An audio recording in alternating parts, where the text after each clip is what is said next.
What's going on, guys? How y'all doing tonight? Welcome. Holy smokes, I got a lot of people in the chat. What's going on? We got Bob Maluga in the house, Sandman in the house, Rustbeard in the house, Hyperion up in the house, Coach CDT, Seriously's Gaming, KJPC Gaming, USAF 1209. What's up, Travis? How you doing, guys? Seriously's Gaming, Anthony Lance, welcome to it. JD Crowbar, Pappytron, how you doing? Junt, what's up, my friend? Bitterbeck, Moose Gaming, Bruce Zolo, what's up, my friend? Crushed Inbox, J-Spot 51, what is up, friend? Mr. Puncho, what's up, dude? Bruce, whoa, dude! Holy smokes, man. Bruce done threw it down the gauntlet tonight. What is up, dude? Start this party off right. Drinks on me. Literally, I just spilled my drink. Oh, no! Very nice, bud. Thank you, my friend. Guys, 07 at Bruce Solo in the chat. What is up, Eshmarel? How's it doing? Dark Lord Zelric, how's it going, buddy? We got Mad Scottish Geck in the house. What's up, Levi Rivers? Bortor94, what is up, bud? Deception 975, what's up, buddy? P.E. Cromer, how you doing, friend? Welcome. Crawler 333, what's up, my friend? Welcome. Happy New Year, guys. I know we ain't quite there yet, but I want to say it in case some of y'all guys had to get to bed before the stream's over with. KJPC Gaming, dear, thank you for the raid. Much appreciated. Much appreciated. All right, guys.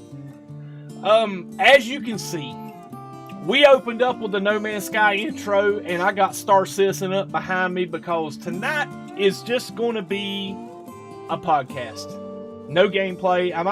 I got some footage from Star Citizen that are probably playing up here throughout tonight or whatnot. But basically, my goal for tonight, or my hope for tonight, is to invite y'all guys into the stream through the Discord voice channel. Check out the Discord. I think if you hit apostrophe Discord, the link will pop up in the chat anytime throughout the night. You guys are welcome to join. It's a free Discord. I mean, just pop on in. Listen, we're going to be in the No Man's Sky stream chat tonight for the podcast. If anybody wants to join, because I do got some guys playing Star Citizen tonight, but if any of you guys want to join in on the voice chat and come on the show and talk about your experience with Star Citizen, No Man's Sky, Fortnite, whatever, tonight, and talk about this past year in gaming and all the stuff, what you enjoyed, what you was disappointed in, whatever. You're welcome to jump into the No Man's Sky comms, and I will pull you up. I'm going to try to keep it as organized as I can. I'm going to try to do you guys one at a time, but I'm going to keep everybody. Once you're pulled up into the stream chat, you're welcome to stick around and hang out. But I do want to try to keep bringing people on and giving them a little, a few minutes to talk about this past year and their experience. So I'm asking everybody that wants to join the voice chat. Y'all guys are coolest crew in gaming. I mean, you don't hang around this channel unless you're pretty cool and pretty nice people. But I do ask that everybody just respect the new caller or the new person in, and I'll get to everybody. And we'll get to as many people.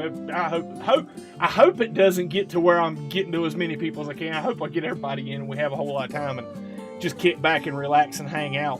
What's up, Sub Mega? How you doing, buddy? Welcome. T-minus 3 hours left here. Yeah, man, we're gonna go on the Eastern Standard Time countdown clock. What's up, Eagle? How you doing, friend? Welcome to it. Sandman, what's up, my friend, with that $5 super chat. Guys, 07 at Sandman in the chat. What is up, dude? I could talk with paper and pencil. Oh, there you go, bud. Where's the stopwatch at? Man, I couldn't find one.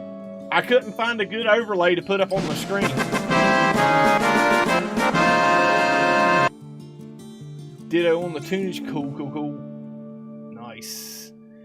Did the link to the Discord not pop up? playing some any games. Cool, cool. All right, nice.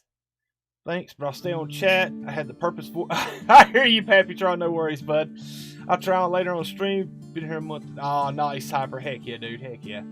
Nice, nice, guys. All right. Well, I'll tell you what. Let me go ahead and cut this music down. So, I don't know how loud it is for y'all guys, but I know I got it going in my ears. I want to start out the stream tonight before we get into taking calls and getting people in on the podcast. And it didn't. Okay, it may have glitched. I'll there you go. Thank you, KJ. KJ got the link out for me. Appreciate it, dear. I want to start the stream out tonight. You know, I've been pondering. J Spot 51. What's up, dude? Happy New Year, everybody. It's been a heck of a year. If we can make it through this year, we can make it through anything. Dude, you took the words out of my mouth. Dude, heck yeah. Guys, 07 at J-Spot in the chat, man. Thank you, buddy. Thank you, my friend. Awesome sauce guy. Thank you, guys. That's something I wanted to talk about before we got too far into the stream tonight is I've sat back and looked at this channel, and it's easy to say, well, you know, this channel's doing better than that channel, and you know, and get caught up into the whole hustle and bustle of trying to be the it channel. And I'm gonna be honest with you guys, that's not me. You know it's not me. I try to improve the quality, make the streams appeal, make it interesting, but at the end of the day, it's just me playing a video game and hanging out with some of the coolest people in gaming. And the support you guys have shown this channel this past year just makes me swell up right here in my throat. I look back at what this community, this Sword Nation has done this past year, and it blows my mind. I mean, it just the kindness and generosity of this small, I mean, it's a small group of people. What the heck? Ash Morel, dude!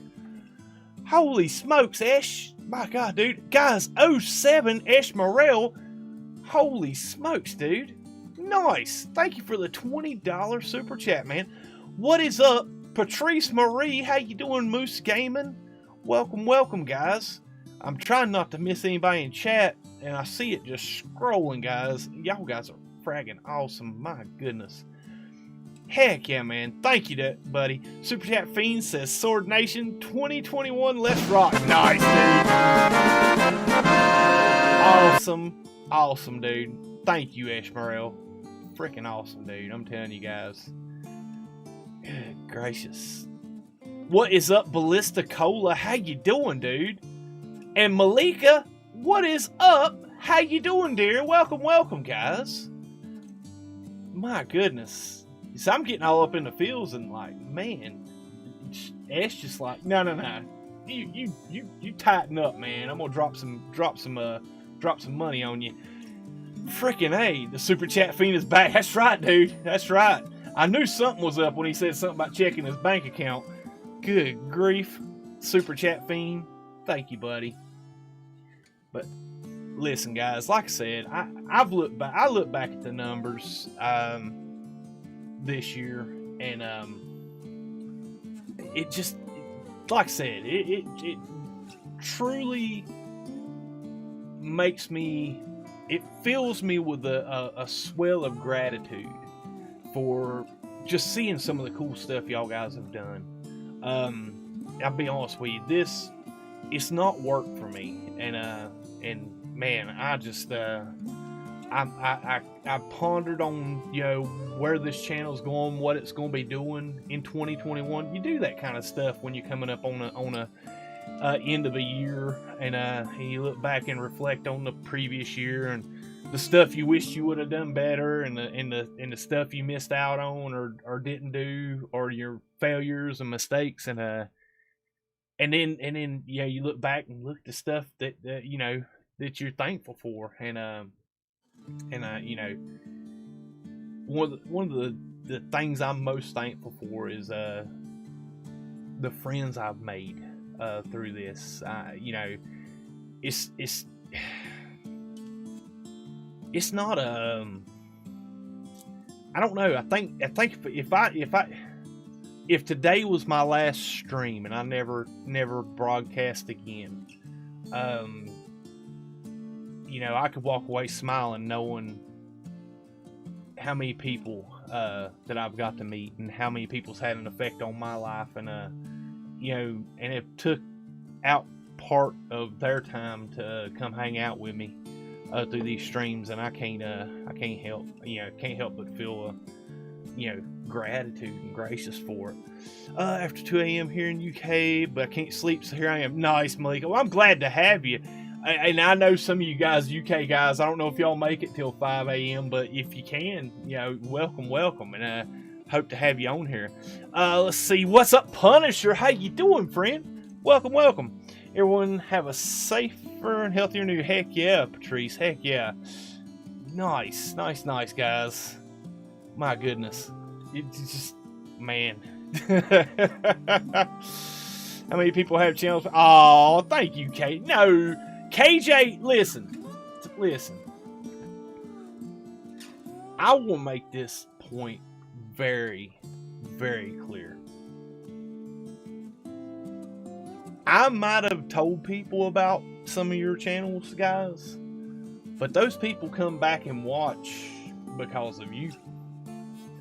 They don't come back. They don't come to your channel every night because I told them a few times to come check you out. They found out about you because of me, maybe, possibly, but they keep returning and coming back because of you guys. So I want you guys to remember that. It's not, no, I didn't do nothing but recommend good content. So, the crazy thing is you haven't been doing it for 3 years, but feels like 10. I know, dude. I know. This year's been absolutely hectic. But I found a way to start streaming on Xbox. Had my first stream ever. Nice, Travis. Heck yeah, dude. Awesome, dude. Heck yeah, bud. I'll be here today. Nice, Cola. Heck yeah. Well, listen, dude. If you guys can get on comms, definitely jump on that No Man's Sky comm in the Discord, and I'm gonna start taking callers. I got KJ in there. KJ in there already. I've been making her wait long enough, so let's get in here and see KJ. Let me catch this chat up. I'm not gonna cry. You can't make me. You want to bet? Hold on, KJ. Just challenge accepted, dear. Oh God, yeah, it's coming. She done it. All you guys that are going to be sobbing in a few minutes, blame KJ. She did it. Oh man, I'm gonna tell you what. When next rolled over into Beyond, I'd done like a little edited video of screenshots you guys posted, and it was to this tune. And my God, guys, you talk about a tearjerker. I was literally making it. Got me all misty eyed a few times, and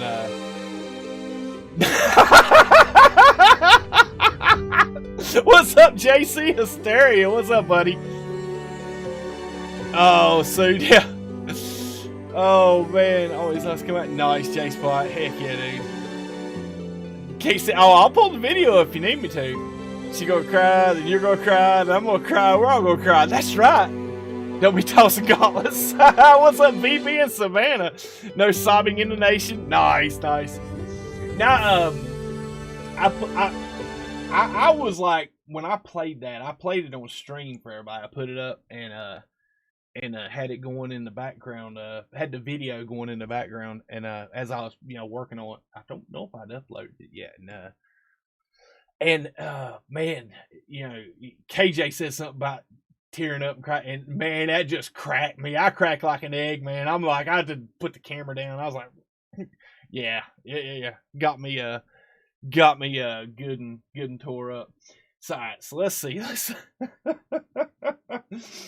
Let me go over here and throw the display capture up. There we go. That way we have at least no sound, just some gameplay going on in the background as we're doing this. Give y'all something to look at on the screen. But let's get in here and take our first caller. What's up? How is it going, KJ PC Gaming? How you doing, dear? Oh my God, you caught me with my mouth full. Oh, gotcha. So you can't make me cry because I'm comforting myself with food. There you go. You already got into the ice cream, didn't you? Cheeseburger, actually. Oh, nice.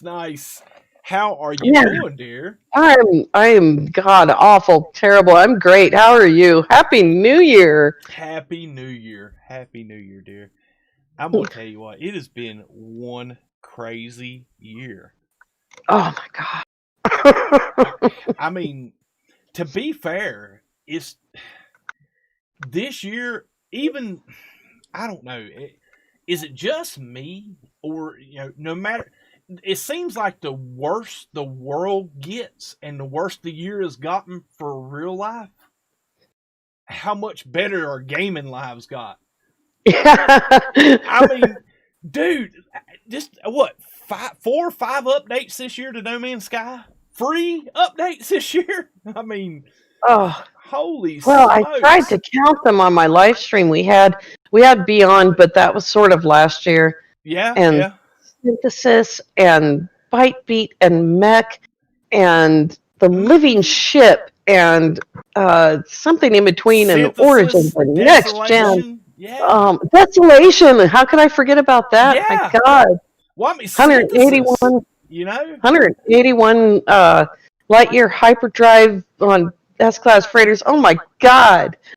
Yeah. I have a freighter that does 6,385 light years per jump. Nice. Very nice.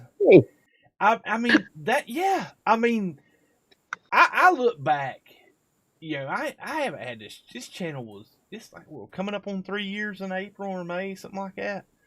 This is the third New Year's that you've had. Yeah, you're coming up on 4 years. I'm getting old. I'm starting to lose it. I mean, no kidding. I seriously, I know last week, and that's about it.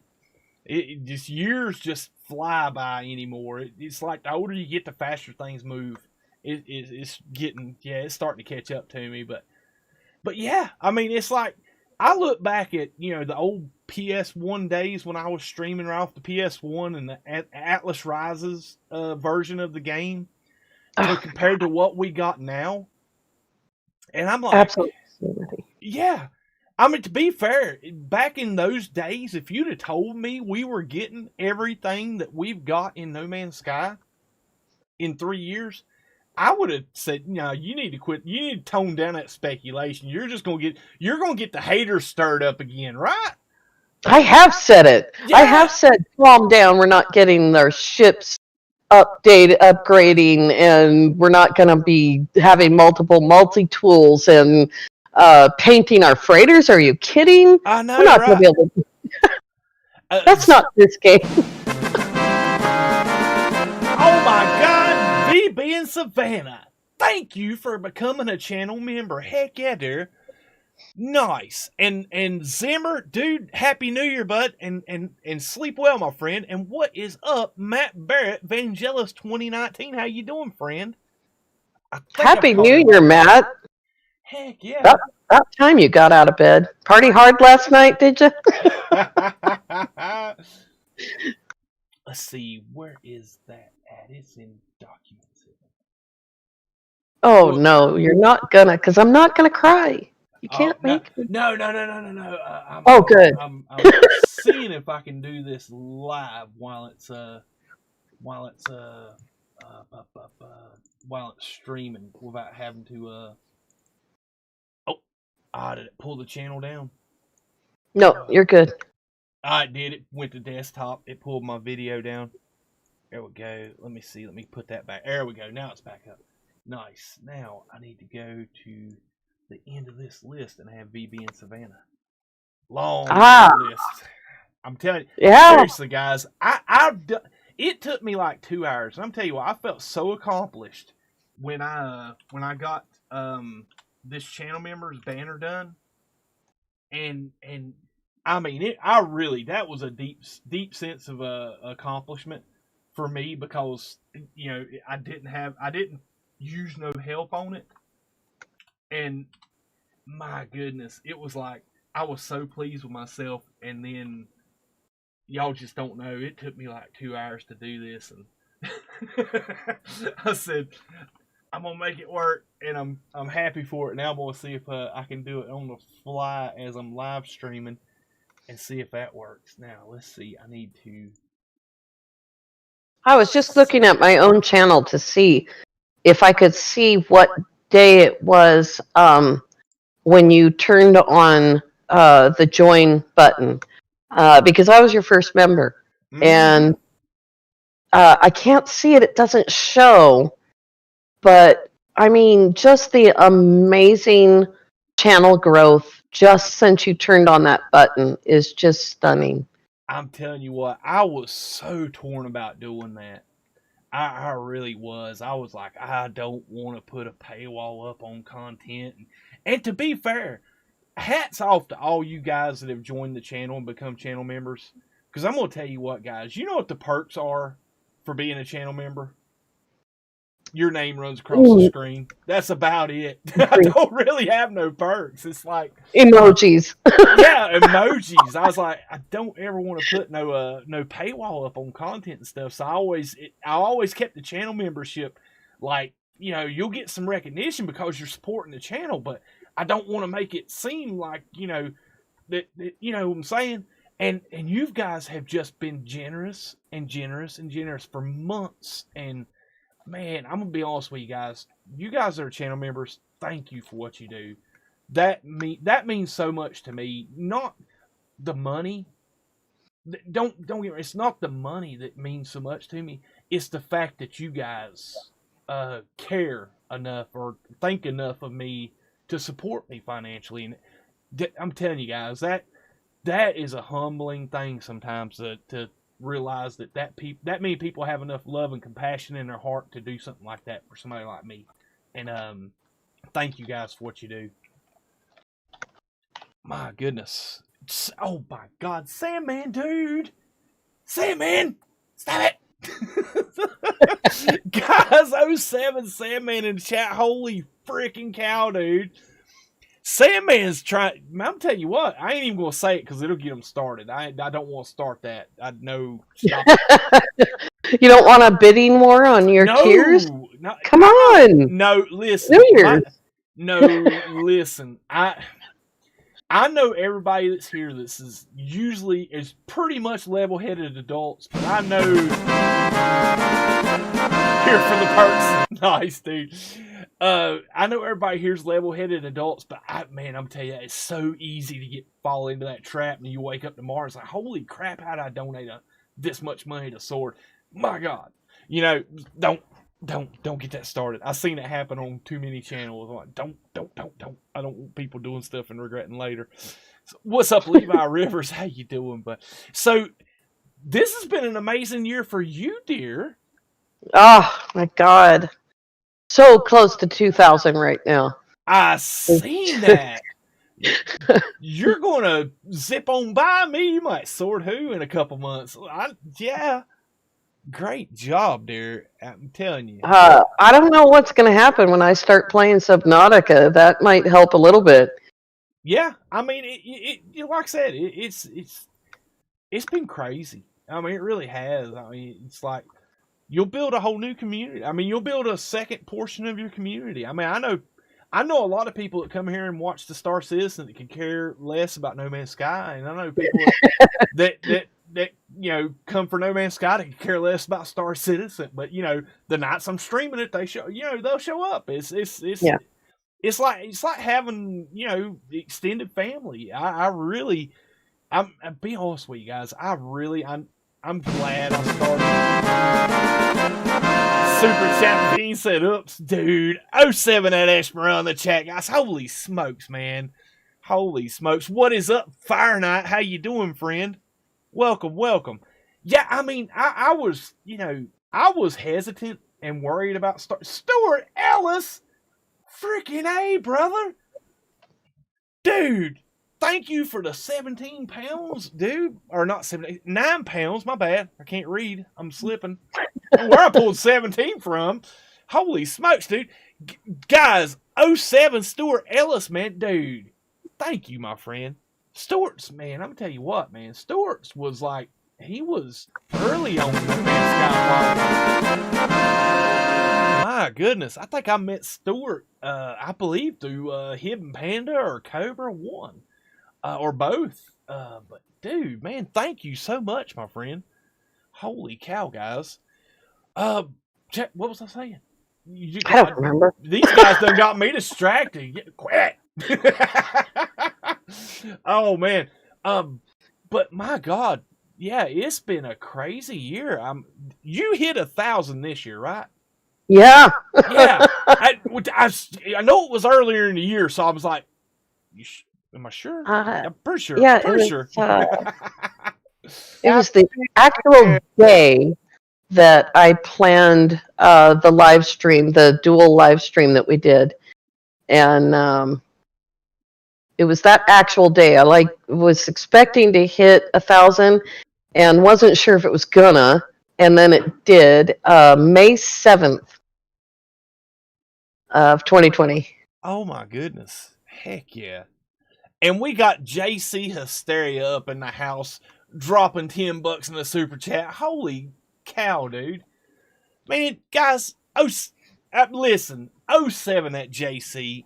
My goodness, man, he's one of the OG No Man's Sky players. My God, guys, y'all are. Listen. This is what I was talking about when we started the stream, guys.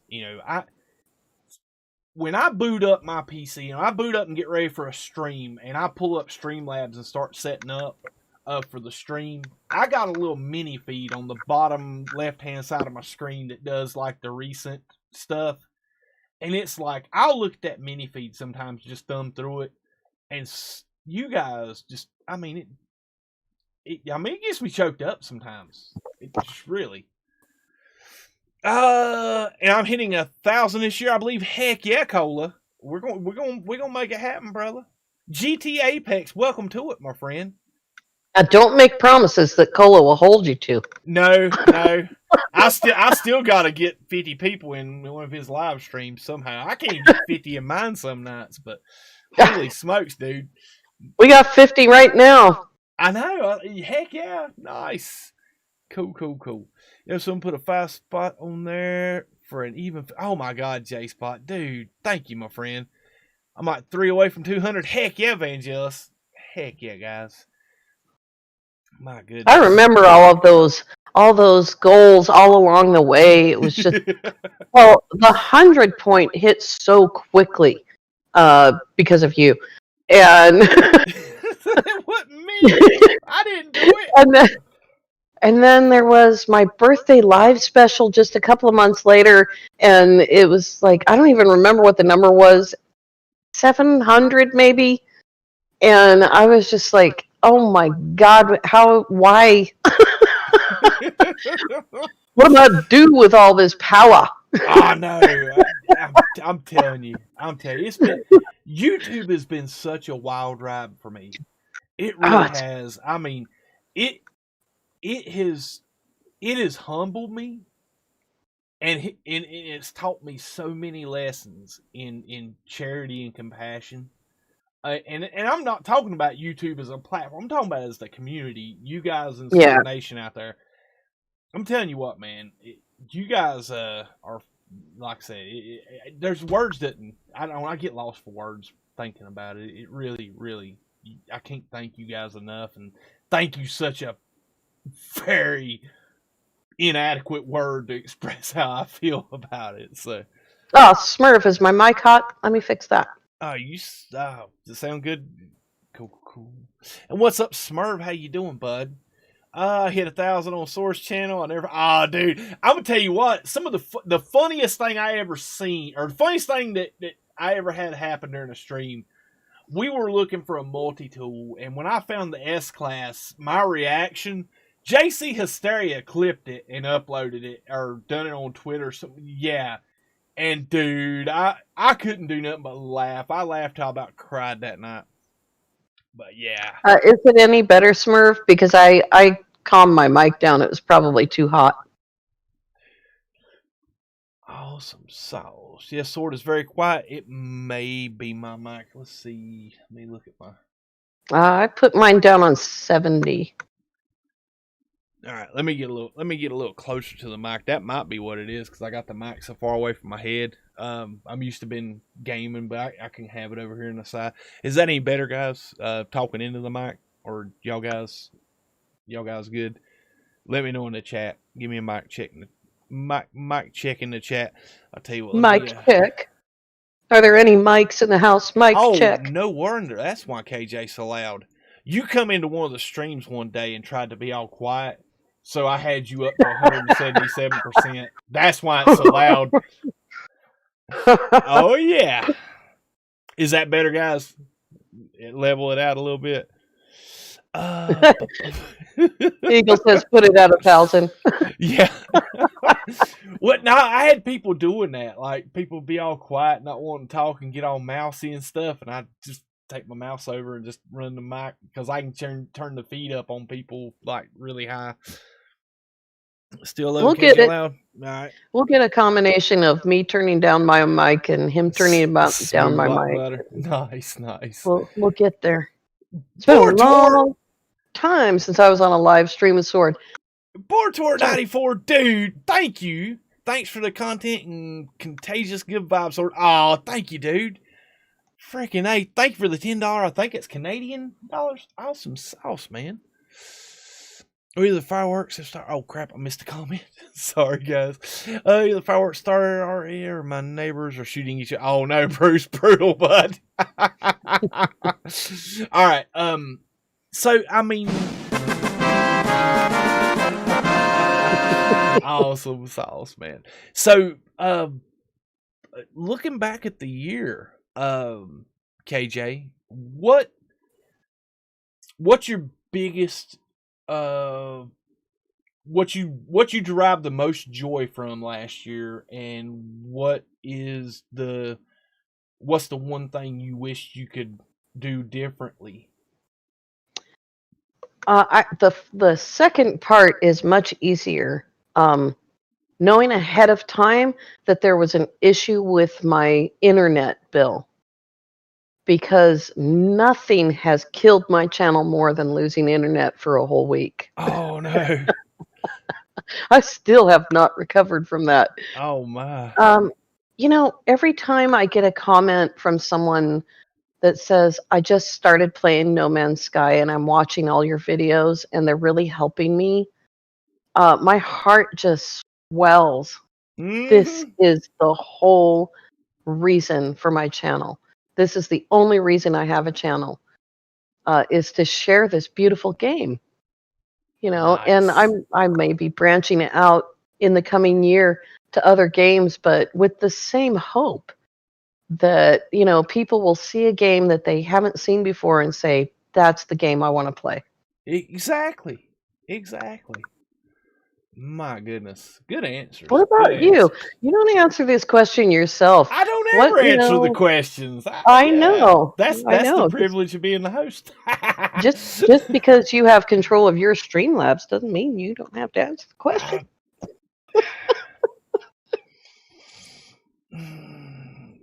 That's a tough one. Well, what's the worst thing about this year? Because I think that's probably easier. To be fair, I was well, I'm going to give you a little swordology. That's what we'll call it. Patent. Copyright. I was talking to a fella today on my route, and he was talking about, and it was a sad story. He was telling me about one of his best friends that he grew up with.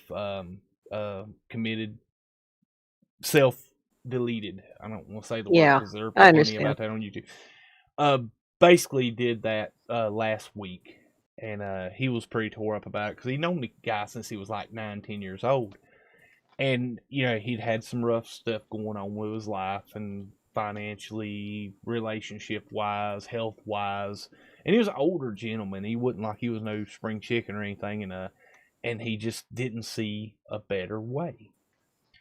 And and when I and it got me to thinking, and I was talking to the fella, and you know, I, I I talked to this guy, and I was like, that's why I don't have flat shoulders. That's why my shoulders dip. Is because you never see a completely flat roof on a house. There's always a slant to it, so the water will run off of it. Even the flat top buildings have a pitch to it to where the water will drain off the roof, and it won't hold. It can't support all that weight of all that water on the roof, and that's the way my shoulders are. They're at an angle. Sometimes it's only like a degree of dip in them, and I got a lot of stuff starting to weigh up. But sometimes it's almost a 45-degree angle. Stuff just hits it and rolls right off.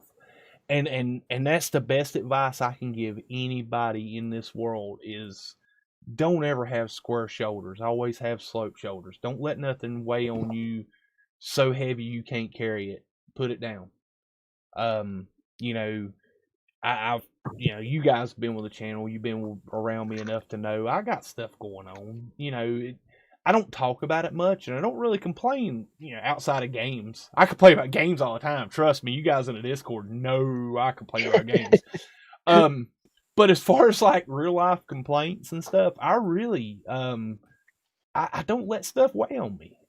It's been I have a deep swell of sympathy for people that have lost loved ones this year, people that's had financial burdens this year, people that's had stuff, weigh on them this year.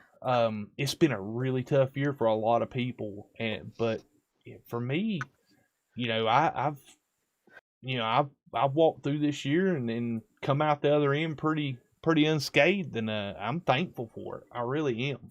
Uh, Been really blessed with generous people and really good friends, and that's probably something I'm the happiest about. That's giving me the most joy is meeting all you new people. I've got guys that probably know me better than my real life friends that I play video games with that I've never met. One of my best friends lives thousands of miles away. I've never met him in real life, But Zane, I'm talking about Zane. Yeah, He's lurking, or he's asleep. He's snoring. he's not asleep. Sword. But yeah, like I said, my some of my best friends I've never met and live thousands of miles away, but I consider them better friends than people I know in real life, and I'm thankful for that, and I'm thankful that this YouTube channel and taking that plunge and putting up content is actually that's what's made that happen for me, and man, I'm really thankful for it, and probably one of my biggest regrets all year is just I don't know. I really I don't regret stuff. I don't let stuff weigh on me enough. That's what I was trying to say is I don't let stuff weigh on me enough to have like really deep regrets. I mean, there's some relationships that I probably could have, or situations I probably could have handled differently, or had a more measured approach to that probably could have ended or turned up differently. But outside of that, nah, I'm good. All right. now we got out the feels portion of the stream. Let's talk about gaming. Let's see. You didn't make me cry. I'm not crying. There you go. I'll get you for it in the stream there. Hey, listen, if you're going to drop the gauntlet on me, I will do it. I got that stream, like the link to that stream saved. I'll drop that thing, put it up on the screen, and make you watch it. All right, I'll have lava lamps hold your eyes open and make you watch it. But all right, I'm gonna tell you what. We had a I'm gonna call KJ a No Man's Sky caller. She's a big fan of No Man's Sky. Probably got the most hours in No Man's Sky than anybody I know. Yeah, you come on after next, didn't you? You're right as next drop. You picked it 2 up. days, yeah, 2 days Yeah, after next. I that's already have amazing. 900 hours on my family share. Oh my god. I don't know what my main account is sitting at. Pappy Tron said, wanted to cry, take away her cheeseburger. That's right. I ate it. That's why I turned off my microphone, because my headset squeaks when I'm chewing. Oh my. Well, I'll tell you what, I am going to pull one of my good pals from Star Citizen up into the chat. Cope CDT. What is up, Cope? How are you doing, friend? Is he asleep? He's AFK. There he is. I had to mute your. Oh, stream. gotcha. What is up, buddy? Hey, what's up, man? Hey, How KJ. are you doing? Hi, Happy New Year. Thank you. Happy New Year to you. I am Heck doing yeah. all right. And we'll tell you guys, some of you guys know Cope from the Star Citizen streams. Some of you might not.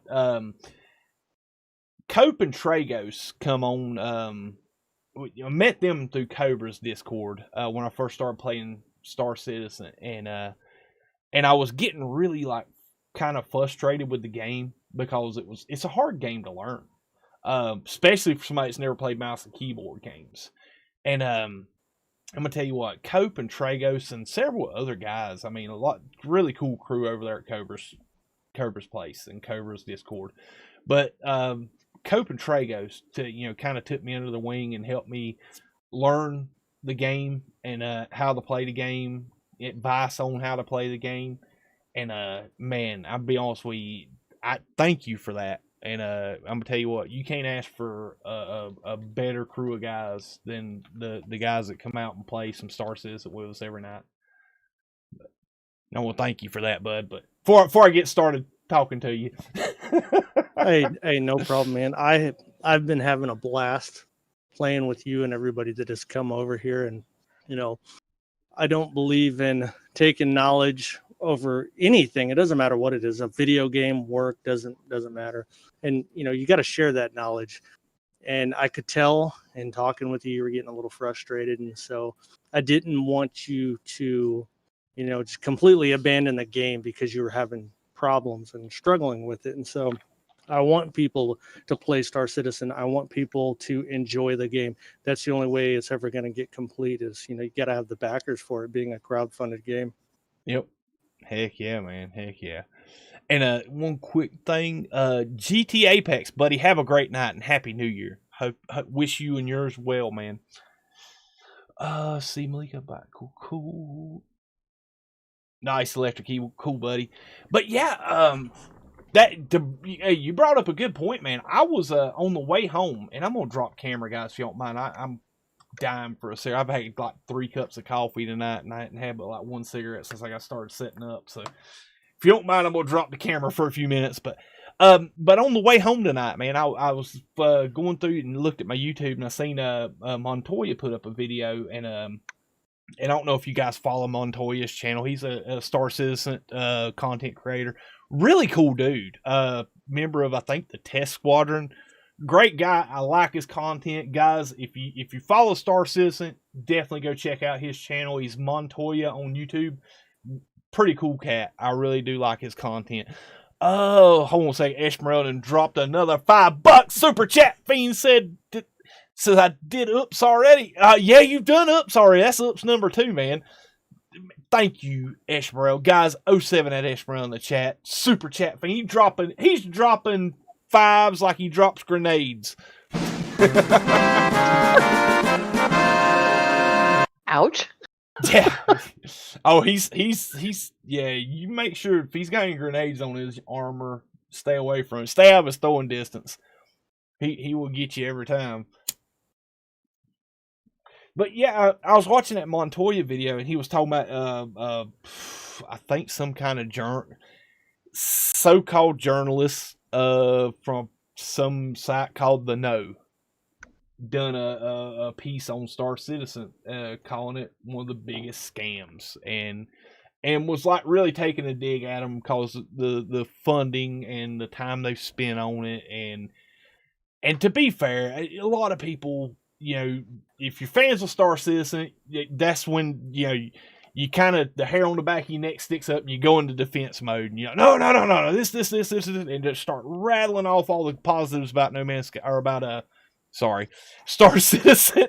And and to me, it's so reminiscent of No Man's Sky. Because when No Man's Sky first released, it caught a bad rap, and people just would not let it go. Even today, people still rag on No Man's Sky because of the release. Even though the game's got 1,000 times better, and it hasn't cost a dime to get it to get that content, people still rag on it. And I see people doing the same thing with Star Citizen, and it's like, man, I was talking to Funny Imps, or it was last night. Yeah, I was talking to Funny Imps last night. He started playing it, and he's kind of like I was when I started playing it. It's like it's really overwhelming, but as you're taking it in and starting to absorb how big and ambitious that game is, it just puts you back. I mean, it sets you back on your heels a little bit, and you're like, man, this game is going to be pretty freaking awesome when they get it done, and it's fun to be a part of it as it's being made. How do you feel about that, Cope? I like the fact that we can play it right now. Yes, it's got its problems, and we usually find a workaround for most of the problems, and it has come a long way. Since I started playing it, you really couldn't do anything at all, and then you finally got to fly around in space. You just had PO and the Crusader planet right there. You could zip around. Then they put in a couple of missions. Still wasn't much, but over the last year or so, man, we have seen a lot of content come out. And I was looking through the roadmap earlier, and it just goes back to 3.1, and kind of looking through all of that. They have come a long ways. People do get a little frustrated because it's taken longer. It's a scam, what you were kind of hitting on a minute ago. But the thing about it is, people forget they're working on 2 games right now. Mm-hmm. They're working on the single player Squadron 42, and then they're also working on Star Citizen, the Persistent Universe. So they're trying to tackle 2 games at once.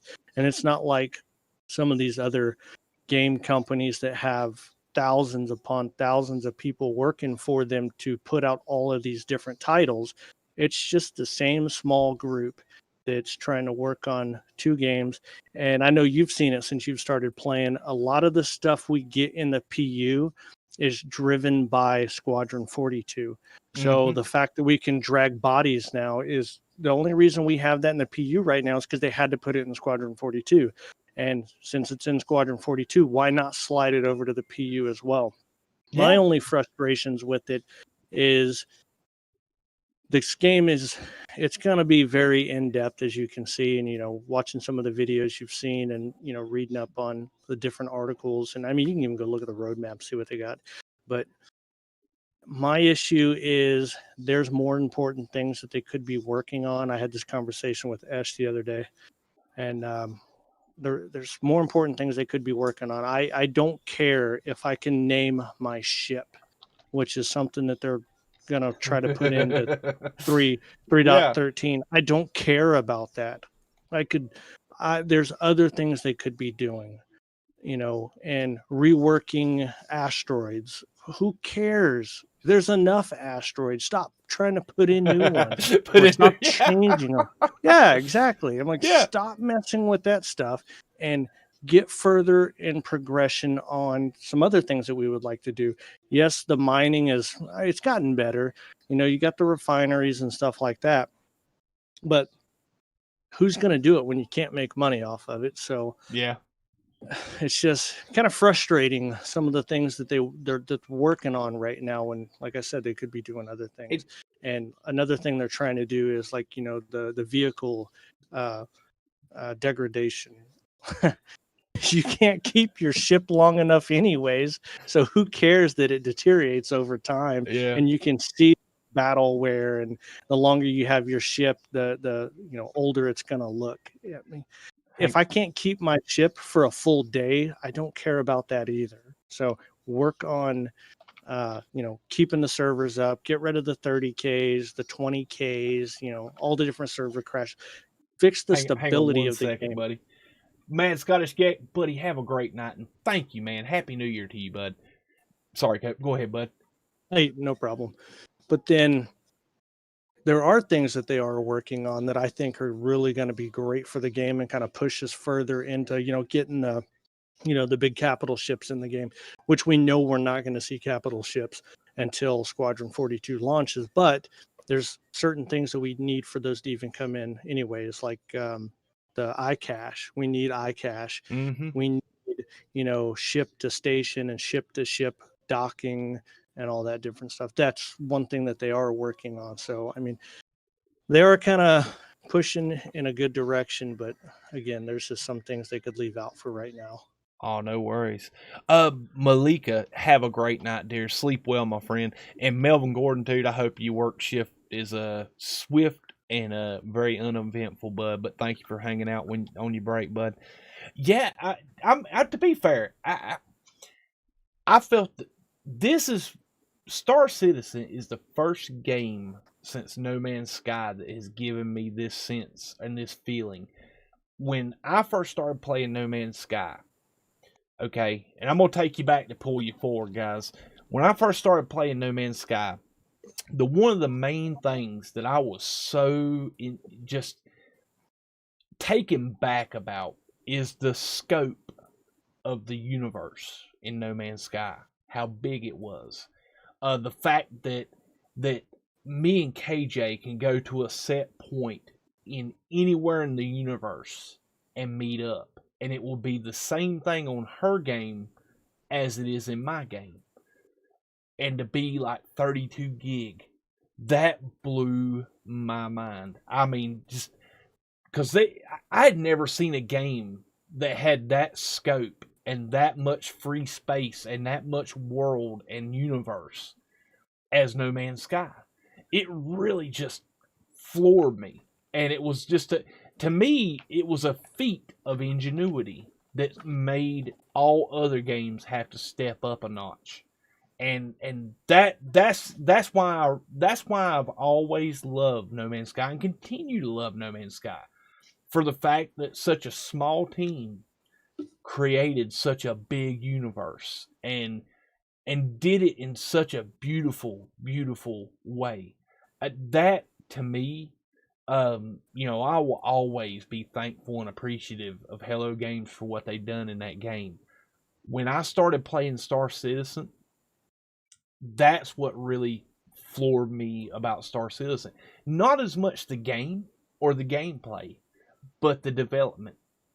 I was talking with somebody about this. I don't know if it was in private or on stream. It's been a few weeks back. What really blew my mind is like, it's not like it's like, basically, okay, say I'm going to go work on my car. I got to change an alternator. I got to change a belt or something. There's a tool made to do that. And with the right tool, and anybody that's worked on cars or done any kind of mechanical work knows that if you got the right tool, it's an easy job. When it becomes difficult, it's when you don't have the correct tool to do it with and the proper training to do it with. What blows my mind about Star Citizen, what really gets me about Star Citizen, is the tools didn't exist for some of the stuff they're doing in this game. They had to create the tools. And it's sometimes like, I think 310, I think it was 310 or 311. 311 may have been.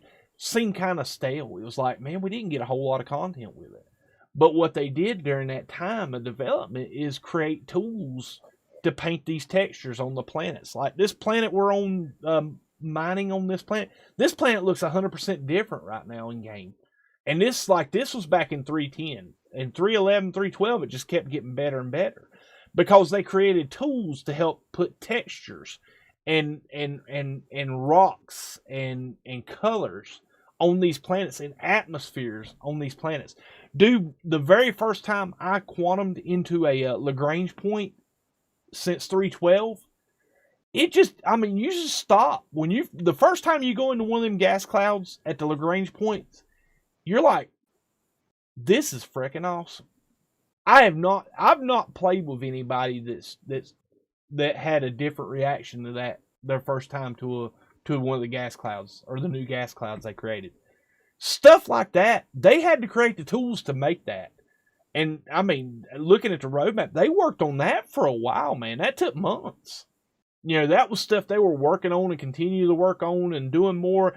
And the thing, like Cope said, they're creating 2 games at the same time, and it's really wild seeing what the developers have come up with. And I know I am the first one. Anybody that's played with me in Star Citizen will tell you I get frustrated with it. I'm not going to sugarcoat it and tell you, nah, it's a great game. I never get mad at it. I love it every day. No. There's been nights, man. Cope will attest to it. There's been nights where I'm like, okay, F it, I'm done. Click, and I'm gone. I'm like, you see Sword left the channel, and I'm off the Discord, and I'm out. There's been nights like that in recent days with me, but, you know, I come right back to it the next day. So, you know. Let's see. They beat Fork Knife this year. I hear you. I know, right, Dark Lord? Yeah, No Man's Sky won the best ongoing game. I love it, man. And what is up? Thanks, Wicked, over on Twitch. Welcome to it. Happy New Year. At Dano, welcome. Happy New Year's to you. Let's see. Nice. All right, cool. So, go ahead. There's a lot of just stunning parallels between Star Citizen and No Man's Sky. And, you know, we've been through this with No Man's Sky. It released incomplete. But the thing with No Man's Sky was they wrote the entire game up to the release point. Then they had a flood and lost it. Oh, yeah. And had to rewrite it.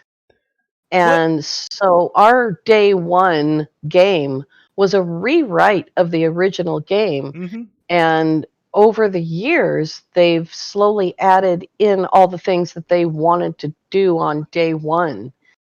And so, you know, Sony didn't give them any time. After that flood happened, they were like, no, you got to keep your release date. So they had to rewrite that game in time. And people just flipped out. Oh my God, I know. And the same thing happens to Star Citizen. And you would think that the No Man's Sky community would be a little bit more forgiving of Star Citizen. Well, honestly, you would think the Star Citizen community would be a little bit more forgiving of Star Citizen. I mean, honestly, I see people like, man, where's Squadron 42? They promised it. And man, you see stuff like, and I'm not taking jabs at Cyberpunk, dude. I feel so bad for CD Projekt Red right now. I know what they're going through. I've seen it with No Man's Sky. I've seen it with Star Citizen. I'm like, man, when are we as gamers going to learn? Just wait, be patient. It'll be there when it gets there. Because if you rush, we see what happens when the game. Yeah, well, that's why Chris Roberts will not push not Star Citizen, but Squadron 42. That's why he will not push it. Like, you know, there's no set release date. He's on no deadline. There's no you know, hard date where he has to have this thing put out, and he wants to avoid stuff like that. And you know, it's gonna frustrate people. I understand, but you know, like you guys are saying, you would think gamers would sit back, think about that, and be like, you know, I appreciate the fact that he's trying to deliver this amazing game to us without any issues.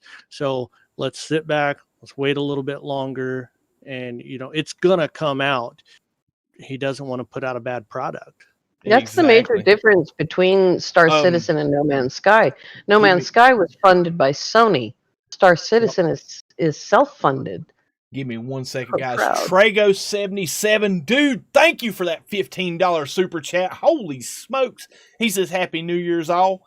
My goodness, dude. 07 that Tragos in the chat, guys. What a freaking awesome dude. And MTG, G&G, welcome to it, bud. Hey, jump on Discord because I do want to hear your input about Fortnite. We're going to talk Fortnite. I want to hear people talk about Final Fantasy VII Remake, guys. Every game, Sword Beta site, Sword main channel that I've covered this year, I want to get some people in and get your takes on those games and this year in gaming, guys. So get in the chat.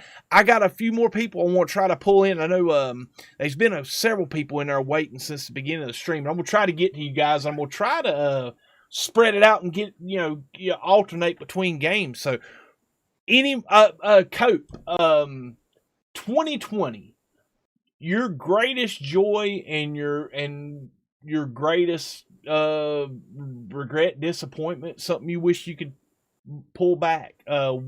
Let's hear it, bud. I was listening to your stream earlier when you were asking this question. I knew the question was going to come up, and so I thought about it for a minute. And honestly, with everything that's going on today, and I personally, nothing to do with games, I am grateful for the fact that, there's been a lot of people that have lost their jobs. They've lost a lot of things, close and dear to them. I'm just very fortunate that I was never put in a situation like that. As you know, I retired from the military a couple years back, and people still ask me, like, do you miss it? Do you wish you could go back? What I miss is the people. And, this kind of leads into something that I'm grateful for is like the people that I have met over this last year.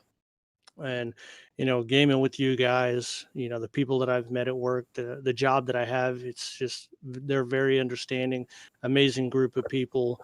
I've been to companies before where, you see the president of the company, the CEO of the company walking by, they have no idea who you are. And if you talk to them, they give you that snarky look, like, why are you looking at me? Why are you talking to me, kind of thing. And these guys are not like that. They know the names. There's a lot of people at this company, and they know the names of everybody. That's cool, bud. I've been walking with them and talking to them about some stuff, and the CEO will stop and talk to a guy that's working a machine, and he'll ask him, like, hey, how are you doing? How's your wife so and so? And I'm just like, wait, what? The CEO knows the name of this dude's wife and kids. I'm like, that is amazing right there. Yep. Great group of people that I've ever met. And the guys that, I've been gaming with over the last year, just since I've come over here. And, it started out just the three of us really playing Star Citizen, and that has grown a lot. And I think you're doing an amazing job with it. And, pulling people in, bringing people together, because, I don't know what your home life is like.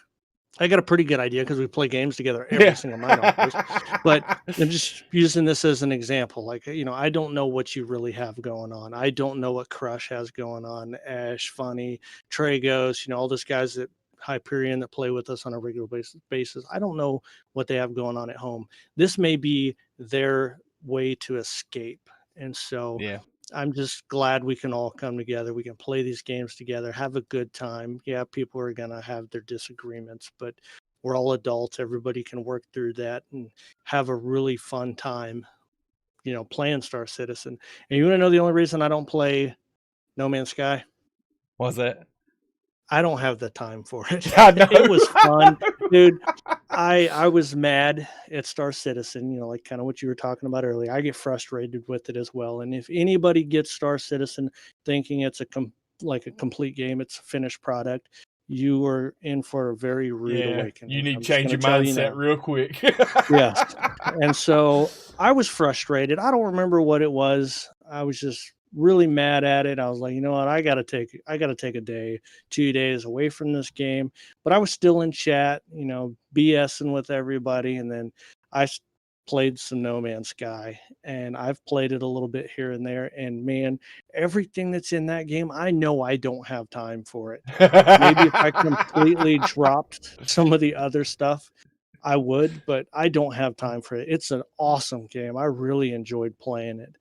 And for me, my personal opinion is it's kind of like I'm not going to say cartoony, but like the sci-fi version of a space game. And it was real fun. And then you got Star Citizen, which is more of the immersive, like realistic style space game. They both have amazing features that you can do, but like I said, I just don't have time to do it. I can't whip through and get an S-class ship, in 2 hours like you can. It would probably take me 2 months, and I don't have time for that. But you gotta have the luck of the Murray with you too. So yeah. Kind of like you got that back. You got that off to the side connection with Chris. When you need something. Say Uncle Chris, hook me up. Yeah, that's call Uncle Chris when I got problems. Yeah, Sean's got a button on his desk that's like, is Sword streaming them? It's got S class. and honestly, I think he does it to troll me more than he does it to help me. Because, man, I'm going to tell you what, I've seen some really salty son of a guns in the chat with all these S-classes. I'm like, it ain't me, guys. It's just luck. No. Yeah. Speaking of salty viewers, I see one in the chat's been there for a while. I'm getting ready to bring up Mr. Junt. All right, let's see. No Man's Sky stream chat. What is up, Junt? How you doing, friend? He fell asleep on me. Or he's eating pancakes, one or the other. Junt. Belgian waffles. You with us, Junt? He fall asleep. I think he fell asleep. Yeah, there he is. Yeah. There he is. Hang on. There's a time delay. Yeah, I had the stream going on the tablet. Nice. I was listening to that. Delayed. Hello. Seriously, gave him salt with an apostrophe. For someone who's in the future, I wasn't. Sorry about that. Hello. What's up, buddy? Happy New Year to you. How we going? Happy New Year's to everyone. Man, well, I've been on the topic of the games we've been playing this year, and stuff that we're excited about and things that we're liking in the games. I'm gonna continue with you, bud. I know you're a big No Man's Sky player. Let's talk about it, man. How's your 2020 been? 20 No Man's Sky related, fairly in so much that I actually grew some boy pants and put them on and started survival and permadeath. Nice. Up until then, it had only been normal mode. So started those. I was just literally looking on Steam before. I've clocked up 2,500 hours. So I decided when I got to 2,000 hours in normal mode, I'd try the other one. 500 odd hours since how that's happened. So how you liking survival and permadeath? Yeah. Well, once you get going and get established, difference really. Haven't noticed a huge amount of difference, but maybe when I actually do fire the normal, like, oh my god, look at all the inventory space. Very nice, man. Heck yeah, man. Well, how's your 2020 been in real life? I mean, things going good for you? Yeah, not too bad. Managed to stay employed the whole time, which is a lot better than a lot of other people. Oh yeah, man. And I was doing reduced hours or days a week throughout this year. I've only been part time because I lost my job the year. So I was 3 days a week. And managed to keep that, so that was good. But other than that, the other half still here making for me, so not too bad. Nice, man. We'll tell you what, man. Junt's been with the channel for a long time, man. would you come over from Zane's or? Yeah, I I think you think come one over with a time raid one when, day. yeah, probably. I think so. Yeah, Awesome stuff, probably man. what Ross. And who's this dude with the funny accent? I thought was British. Who isn't British?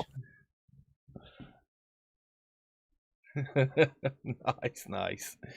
Heck yeah, man. Dude, man, I'm telling you, it's been a pleasure every single stream seeing you in the chat, man. That I want to thank you for coming to the chat and being, and that goes out to all you guys. I mean, I used to say it, and it sounded like I was being cheesy. To me, it did anyway.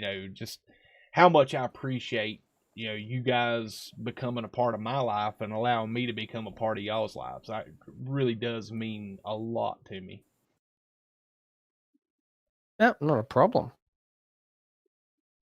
JC says, "Is that Aussie? You Australian or New Zealand? I know you're new. I know you live in Australia. I don't want Definitely Australian. Okay. Oh no, you don't want to start down that road. Yeah, I know this like fighting words over there or something, isn't it? You could tell right away because when he said Happy New Year, it sounded like a question. Everything is a question. Yeah. Nice. How we talk.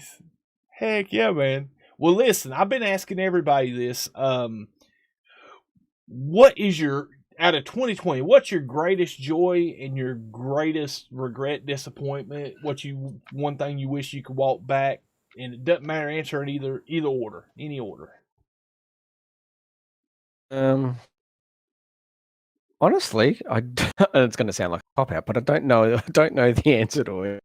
It has been good just making it through what a crap year we had, and relatively unscathed, seeing what's going on. But and hopefully, 2021's a hell of a lot better for everyone. Oh yeah. Not actually. Great joy. Probably if game related, yeah, just still enjoying all the new updates. Great year. Yeah.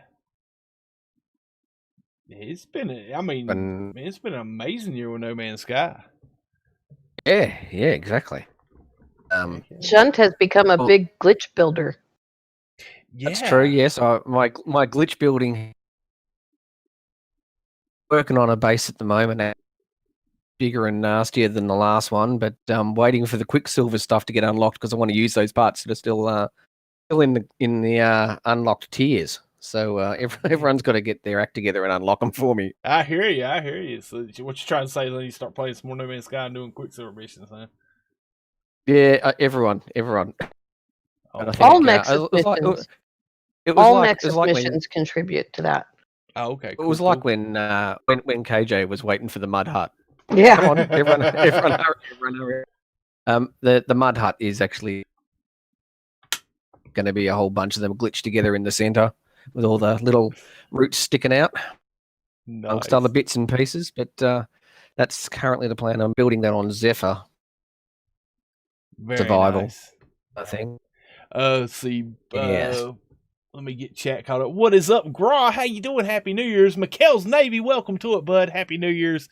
Let's see. We got MTG and G says Sword's greatest joy and regret. Bojangles and Bojangles. I'm gonna tell you what, dude. I got a story to tell y'all about Bojangles. I come home the other night and Mrs. Sword was out with my oldest son, and that's where she went to go eat dinner. And I was on the phone with her, and she was getting kind of upset because she ordered her food and paid for it, and she was doing a dining room, and it was like 20 minutes had passed, and they hadn't had her food ready. She was getting a little irritable about it because it was taking so long, and when they brought it out, they messed the order up, and she was just, I could tell by the tone of her voice she was just livid. And I was like, you know what? Don't cut a scene. Don't cuss them out. Don't lose your temper. Just go up there and get a refund and leave. Just take it back up there. Tell them you want your money back and go to McDonald's or somewhere. Because my oldest kid, he's as long as he's going somewhere, he can care less what it is to eat. So she took her tray back up there and said, "Hey, listen, you got my order wrong. I've waited like a half an hour for this food. I just want my money back." And I'm on the phone with her when I hear this manager start back talking her and talking down and nasty to her. And I said, and she had the phone up. I said, "Just put the phone on speaker and set it on the counter." And she's like, "No, no, no, no, no." I said, "No, put the phone on speaker and set it on the counter. I'm going to put my shoes back on and go out there." Because I just got home. And she put the phone on speaker, and I said, "Listen, you're not going to talk to my wife like that anymore. And if you continue, you're not going to have teeth by the end of the night. And just going to start the conversation out like that." I said, "Only thing I want to hear from you is yes, sir, and I want to hear you opening a register and giving her money back, and she won't come back into your establishment again." And he started getting attitude with me over the phone. And I said, "Listen, that ain't your job. Your job is to all I need to hear from you is you okay and refund her money." I said, "Who owns your franchise?" And because I'm mad, I'm going, we're more call the owner of the franchise and or email or whatever, and let them know what I experienced and heard over the phone coming out of this manager's mouth, and he shut up and give her her money back so she could leave. And but yeah, to be fair, man, Bojangles used to be one of my favorite restaurants to eat at down here. I'll never go back into another one, period, ever. And, you can't talk to people like that, especially a lady there with her autistic son. And I'm tell you what, he's probably lucky she went by herself that night, because if I'd have walked up on him talking to her like that instead of being on the phone, y'all wouldn't have seen those streams for a few weeks until they bailed me out. But not familiar with the concept of the customer's always right. Well, honestly, the customer ain't always right, in my opinion. I think you got to be a good customer, just like you got to be a good business. And to be fair, my thing is if you're not providing the goods and services I paid for, just refund my money and I'll go somewhere else. I've always had a really calm, cool philosophy about, hey, if you give me crappy service, I'll just quit giving you my money. It's just, that's plain and simple business. And that's how I feel about it. And I don't get mad and be bent out of shape. I just won't go to that store no more. And that's generally the case with most of the things I deal with. But yeah, man, just overhearing that conversation and him getting attitude and the stuff he said, man, I was red. I went on their site and emailed their customer service, or like the how was your experience with this restaurant? They allow 1,200 characters in the message. I used 1,199 of them. They got a full they got a full description of what happened, and I was mad, but we just won't go there anymore. That's how it is. I told the wife, so don't go back there anymore. And she's like, "No, you don't worry about that." She can hold a grudge. Trust me, I learned. She's still mad at me about stuff I did 20 years ago. So, but yeah, sorry to get off track, but that's why I think it was so funny what MTG was talking about, because I think I talked to them about it that night. I was playing some Fortnite with them, so yeah. So anybody got anything to add to that before I pull another caller up? I'm sorry to get off on a tangent there, but I was going to say I've playing a little bit more with a couple of people, a bit of Lava and a couple others, but we've got a bit of a standing understanding now, dropping on each other's boo and scare the crap out of each other with the headsets on. Oh my! I am coming.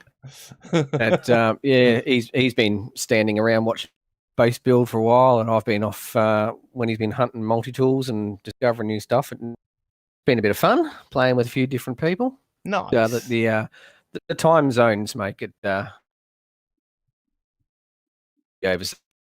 and truly tucked up in bed when I'm playing, but good having some people in this time zone at least. Yeah, heck yeah, man. Awesome sauce, dude. Well, I'll tell you what, let me I'm gonna start pulling through get a little bit more rapid with this because I got a lot of people, and I was looking at the clock. We got like an hour and a half for midnight. So let me go ahead. I'm gonna pull Tragos up because he's been in there for a minute, and then we'll start just zipping through the list, guys. What is up, Tragos? Well, hello. He was paying attention. What's up, buddy? Happy New Year's. Happy New Year. How you been, bud? Yeah. You're doing good. You caught me cutting into my dinner. Nice. I knew. I'm telling you, I got a sense of it, man. Either somebody's got their mouth full, or I'm waiting to catch somebody saying something embarrassing. So, anybody that's in the No Man's Sky comms, like, get embarrassing conversations going, so that way I can snatch you guys up in here in the main chat and catch you saying something like Mary or something. My sandwiches were halfway in the room when you called. Well, so I think my sandwiches just disappeared out the door somewhere to track them down. Nice. Then I'll send her a message. Bring in my food. I'm ready for my food, dear. Well, Tragos, dude, how you been, bud? Good. How are you? How's everybody else here doing? Good, man. Good. All right, man, let's talk some Star Citizen, man. No, I've been trying to alternate between No Man's Sky and Star Citizen. When I get some Fortnite or Final Fantasy players in the chat, I know Dark Lord's there. I'm going to get him in a minute. Just basically, how's 2020 been in Star Citizen? And Star Citizen has been great. Nice. I mean, we've had our ups and downs, like what Cope was saying earlier, but I've had more fun this last year in this game than I did when I initially started a year prior to meeting up with Cope and you and everybody else that we play with. Nice. Yeah, I mean, it's really funny. And I say, back when No Man's Sky was single player and it was no multiplayer, man, I wanted multiplayer bad. I was like everybody else, man, give us multiplayer and this, that, and the other. And man, when it was just little orbs and all you could see was glowing character's orb. Yeah, the glowing orb. Man, I was like, man, I can't wait till we have full character models and start doing co-op play and this, that, and the other. And you used to build those monuments. Met up with someone. Yeah, that was. And so when you ran cool. across one, it was like, oh my god, there were two people here. Yeah, and it was like, dude, and when we got multiplayer, man, I could probably count on one hand the amount of times I've been in a multiplayer lobby in No Man's Sky, but it's like Star Citizen, dude, it's just not fun solo. It's so much more fun in a group, and man, huh? I said, no, it's not. Not fun at all. It's like, you have man, no backup. Like, I'll get home and I kid you not, guys. When I get home and boot the PC up, one of the first programs I open up is Discord. It's like, hey, who's on? Who's playing? Let's get in and get going. And man, I'm gonna tell you, you and Cope, man, I'll be honest with you, if it wasn't for y'all two and like Dice Gundam and Black Bora and all those cool cats from over at Cobra's Discord that come in and help me kind of learn the game when I first started playing, dude, I would have quit this a long time ago, and I would have been I would have missed out on so much cool stuff and funny stuff. I mean, I remember nights playing this game where I was so mad I was red in the face, and I remember some nights I laughed so hard my sides hurt. It's kind of like everything. It's the community that makes it great, but heck yeah, dude. Well, it wouldn't be a realistic simulator if you didn't have the ups and downs emotionally with the game. Yeah. Oh, it's been a blast, man. And like I said, guys like you and Cope, I contribute a lot of that fun and enjoyment to you guys and the group that we play with. And that little Ghost Squadron, if y'all can see it over here on the side of the screen, that Ghost Squadron logo, man, I'm telling you what, dude. You guys have been playing Star Citizen or play Star Citizen, check out the Discord channel and check out Ghost Squadron. We're doing, it's a small, really, really modest org, but man, we have a blast when we play. But yeah, dude, I'm gonna ask you the same thing I ask everybody. I've been asking everybody all night. I know I'm gonna start picking the pace up a little bit.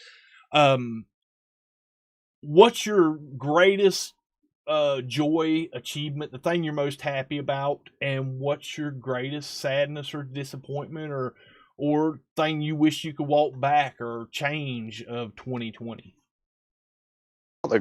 I guess the greatest thing is just basically surviving it pretty much unscathed, like what Zunt was saying earlier. But the things I wish I could change was being able to feed my family more before it hit up, because I know I have an 86-year-old grandmother who's living by herself right now, and I think about her all the time, and it's just one of the things I wish I could have gone to see her a little bit more when I was in the area. I was an hour from her, and I saw her maybe once a month. Oh man, yeah. I definitely get that. Stuff like that makes us appreciate the time we have, and when we get the time, makes us desire to be there in the moments and stuff more. So I get it, man. Yeah, I get it.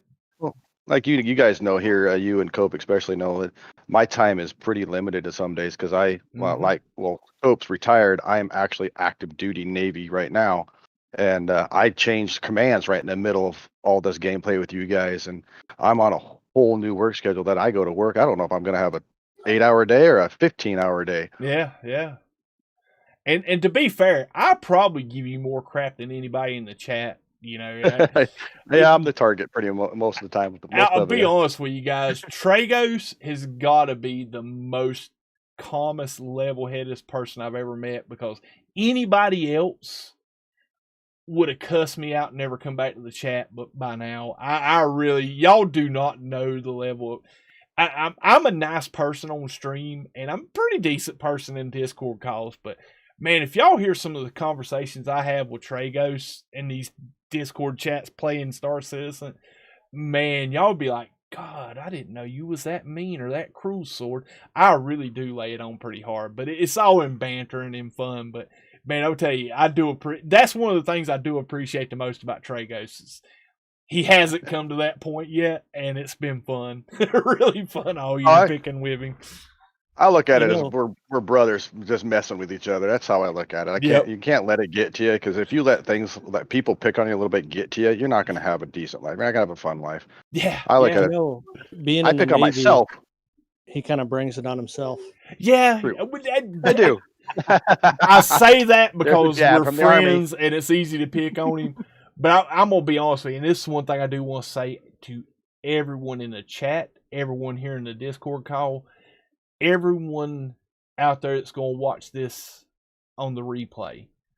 If you serve in our armed forces or in public service as a fireman, a police officer, a military member, a healthcare worker, and I know I'm going to be leaving people out on this one, but I'm going to tell you what, if you work in the public sector as a public service, I want to tell you right now how much I deeply appreciate your service, and it takes a very, very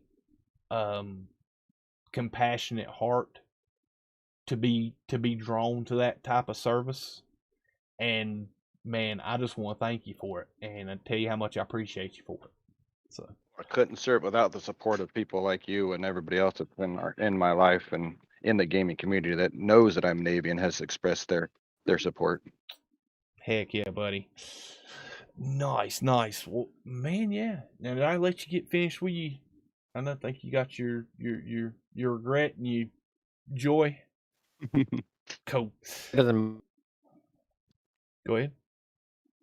Said it was better than mine. He had more time to think about it. He's been in watching the stream. He heard me ask KJ. He knew it was coming. I'm not very. Oh, I was. I just got no answer. I don't break script very often when I ask questions. I usually try to get everybody with the same one. Now watch, I'm gonna get somebody tripped up here in a little bit, because I'm gonna ask them something really off the wall and stupid that I ain't been asking nobody, and they're like, "What? I didn't have an answer for that. What? No. Answer me the other question." No, I'll probably have an answer for that one though. Nice. Oh man, I don't know if Dark Lord is muted on purpose, dude. If you're in your stream chat, I'm gonna pull you up as soon as you unmute, Dark Lord. So if I see you might go unmuted, I'm gonna pull you up as the next guest. But I'm gonna grab let me see. Let me grab Mikhail's. Well, let me grab Eshmerel. He's been there. He's a multiplayer, and then I'm gonna grab. I'm gonna try to get to you guys through here faster. We're running up on the time here. Let's get Esmeralda in the chat. What's up, Super Chat Fiend? What's up? That deep voice, man. I'm telling you, dude. Listen, I want to hear you say it, man. I want to hear you say it. Who's your character in Star Citizen? Let me hear you line. You don't know what I'm talking about. Who's my character? Who we always compare you to? The New Deal. I'm not certain. You caught me off guard on that one. You're the dude at Lorville, man. You're the guy at New Deal, man. Welcome to the New Deal. Welcome to the New Deal. Yeah. There you go. There it is. Man, I'm tell you what, dude. Every time I walk in that place in Lorville, I'm like, that's Esmeralda, man. They got his voice. They done had him read out on that one. Although I'll tend to disagree with you on one thing, Sword. I think I give, as of lately, more stuff to Tragos than you do. I'm not. Yeah, like I said, rotating. Man. Yeah, and then I'll make up for it by jumping in the turret of one of his ships or something. Oh yeah, man. We're like a pack of wolves when it comes to Tragos, man. He's really caught a lot of crap. Oh man, Crush said. Crush said Ash is going to narrate the Ghost Squadron commercials. That's right. You got that right. I he says nothing like buying a new ship. Man, didn't that feel nice? With all the crap that you guys give me, you have supported me through one of the tougher times this year I had. And that was just recently. You guys know what I'm talking about. I'm not going to put it out here, but you guys know what I'm talking about. But you guys got me through that. So I'll take the ribbon as long as I got the support and the big stuff. That's right, buddy. Heck yeah. And to be honest with you, I'm glad it turned out the way it did, and you're healthy and could be around for many more battles and many more mining expeditions. Oh yeah. Heck yeah, man. Well, tell you what, Esmeralda, you're kind of like me, man. You're a bipolar gamer when it comes to the No Man's Sky and Star Citizen. You play both games, man. Talk about 2020, man. Pick either one or do both. Well, the one thing I love is that with No Man's Sky, Sean and them, like I said, with all of what they originally went through, man, they never gave up. They never tried to do anything to take advantage of the players and so on and so forth.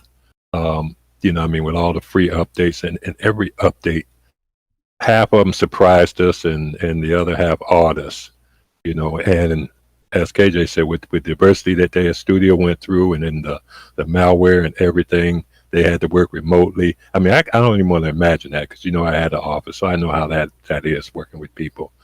And I think that they did a absolutely tremendous job with it. And, you know, as a day one player, I still love No Man's Sky. That stills my heart. And it's a great game. Now, somebody, I ain't gonna say no names, didn't trap me into the Star Citizen deal, and got me tied in with all the rest of you guys and in Ghost Squadron, and it's been fun.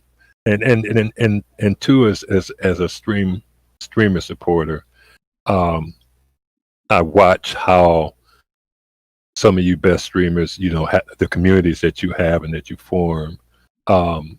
It makes the world better, man. I want to, for you, Sword, just say, you know, thanks for what you do. And, you know, I mean, KJ and Lava and Eves. I mean, I can go all the way down the list saying that's why I support so many of you guys, because you guys make the world better. You know, I mean, they say that there's always something so bad in the world, and 2020 was a bad year. I'm glad to see it go. I lost family and this and that, the other, and I know others did too. So, you know, and then like with Tragos and, you know, no Coast retired, but all the people that's in the military in the front line, you know, my daughter's a nurse in the front line. And I mean, everybody that stepped up to the plate to help us continue having normal lives without us having to bend over backwards and do anything. You know, God bless all y'all. And yeah, but I love both games. I mean, whenever I'm down or I think of anything that's something that brings me down, I'll just go in my archives and I'll just play a PC gaming video and just hear it giggle and just bring me right back up to speed. So that's right. I love the death out of her. And yeah, I mean, between that and trying to keep Super Chat Fiend in line, it's been a great run for me the last couple of years because I really wasn't supposed to be here with my heart issues and everything. And then on top of this, dodging this COVID and everything, or malware, sorry, I can't say that, and being a high risk, I have to be doubly extra careful. And then plus two, losing my business to it and all that.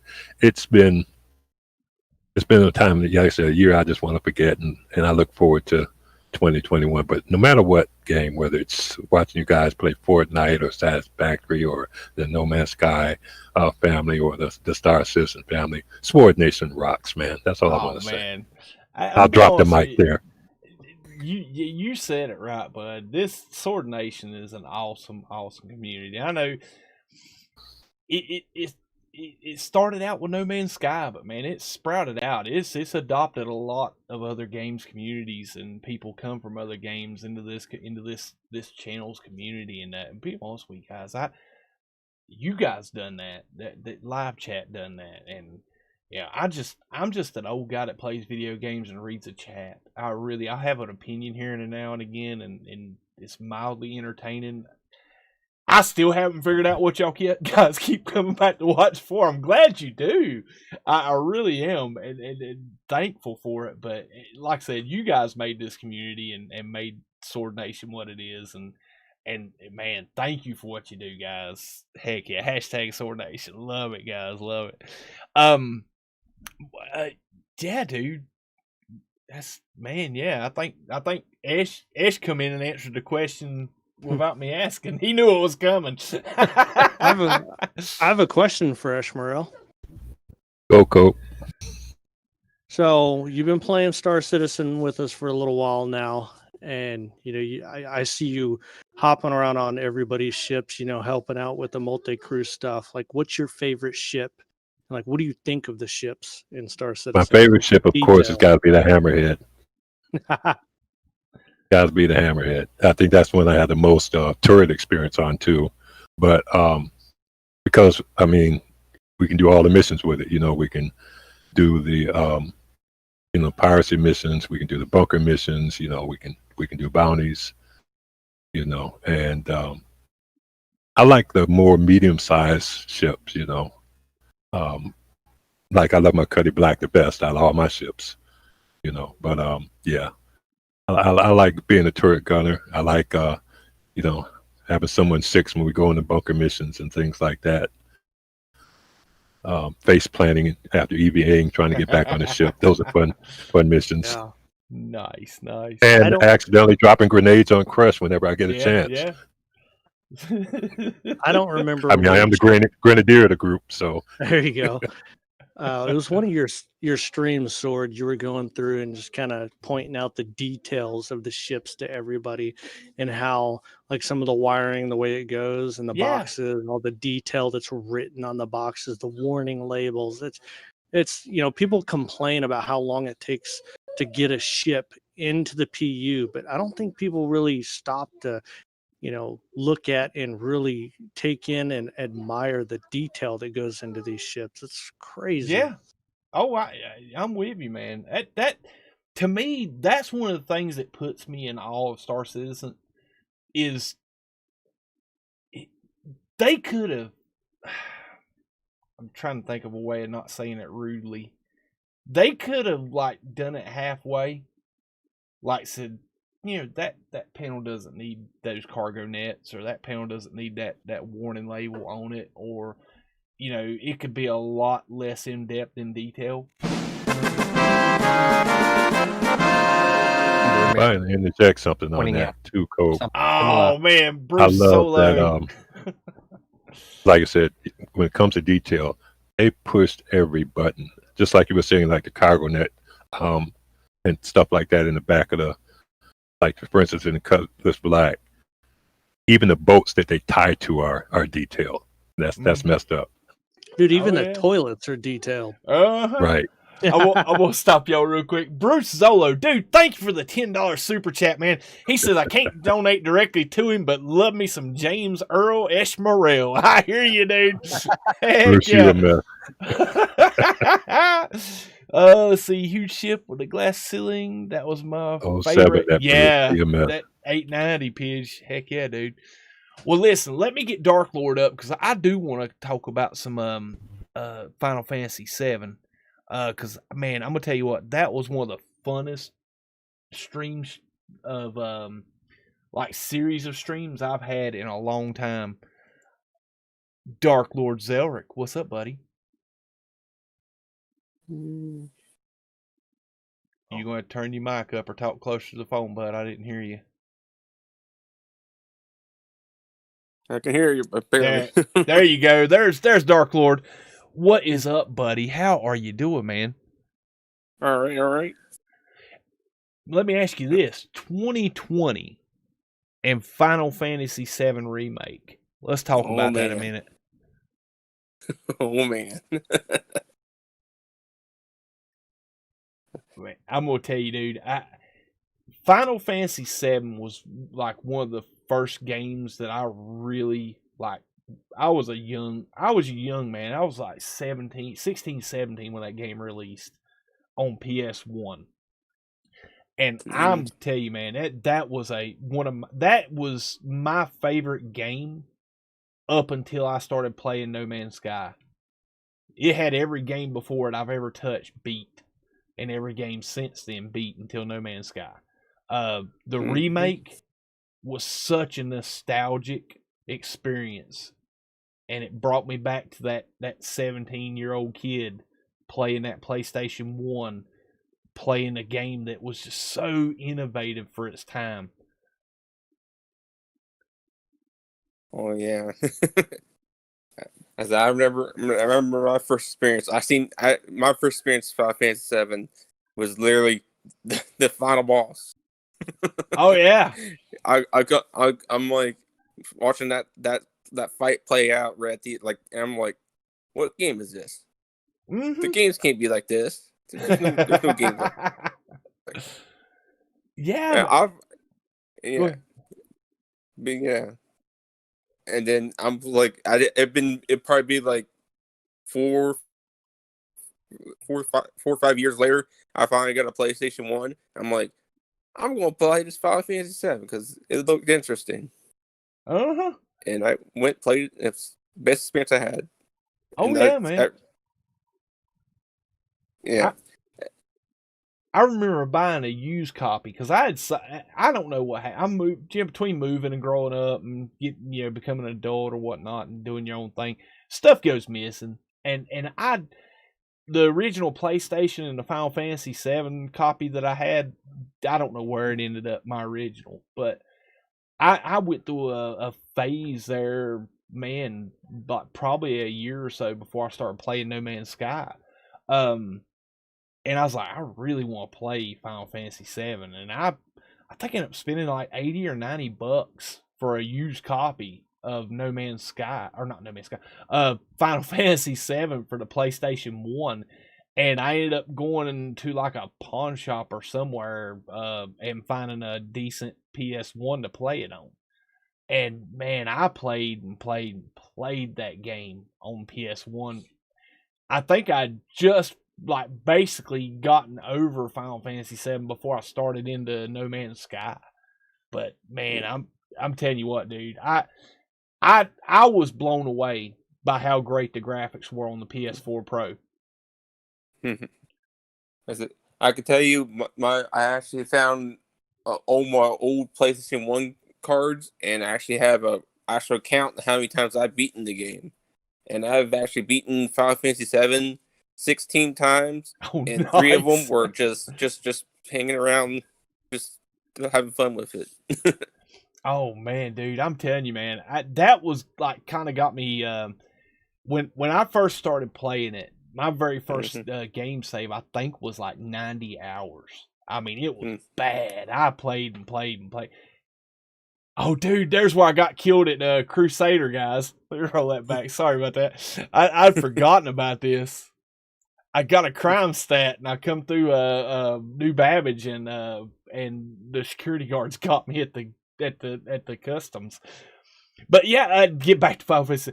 Yeah, I played like 90 hours on my first playthrough of Final Fantasy VII, and then I got I don't know if you guys remember what the PlayStation 1s used to have these little Game Sharks that you could plug into the back of the PlayStation, and it used the cheat codes. It's like a little Game Genie or whatnot.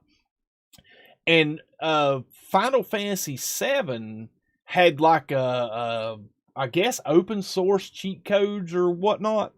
But basically, there was a code modifier that you could punch in a prefix code and then put item codes and location codes with the like a 12, 16 digit code, and it would unlock different cheats and stuff for the game. And dude, I played through that. I think I beat that game in like 6 or 8 hours with the cheat. I mean, it was like you fight one little Shinra guard and gain like 15 levels. It was so easy. it was bad. It was seriously, man. Like the first match, by the time you got to blew the Shinra reactor up, you was like at level 90 or so. It was bad. And then I started out. I think I started out with my ultimate weapon or the sort of Cloud's in-game weapon. And I had Omni Slash was unlocked for me, and dude, boss battles like Omni Slash, see ya. And I had the cheat code where you had to hit the L1 and L2 at the same time, and it would fill up your limit bar. Yeah, it was crazy. Heck yeah, Crush. And to be fair, when Crush will say, can't wait for part 2. When part 2 comes out, soon. Yes.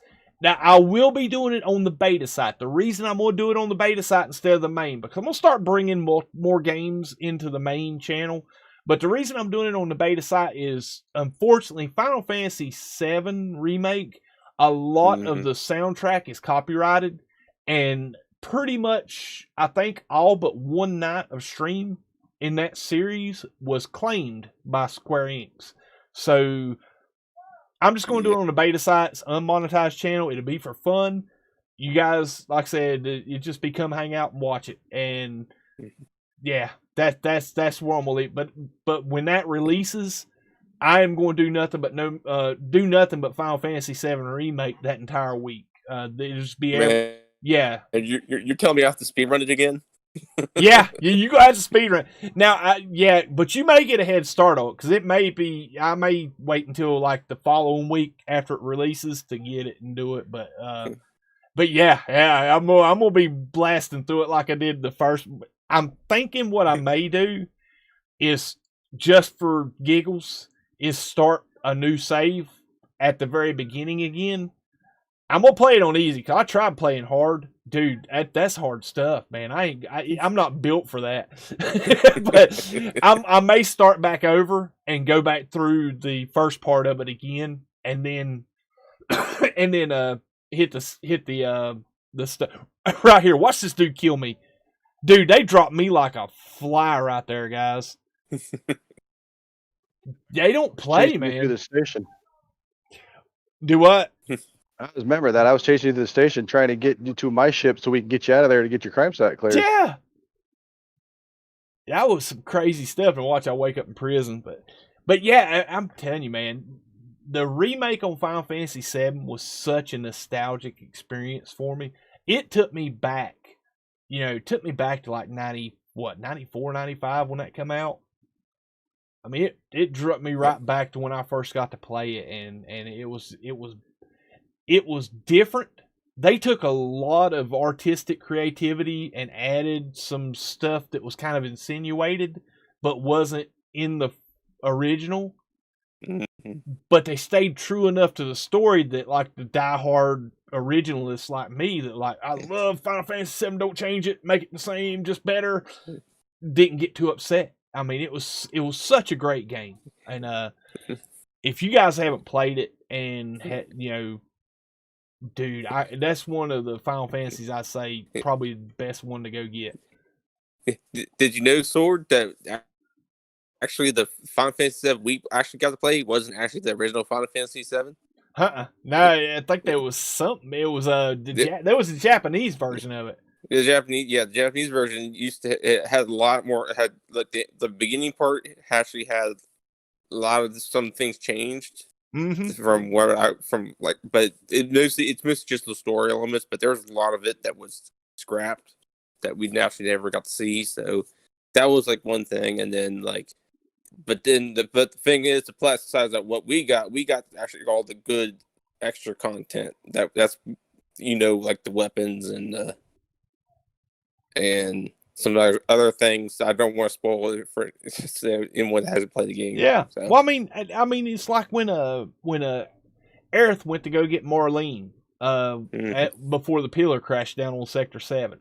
You know, in the original, she just left the party to go get Marlene.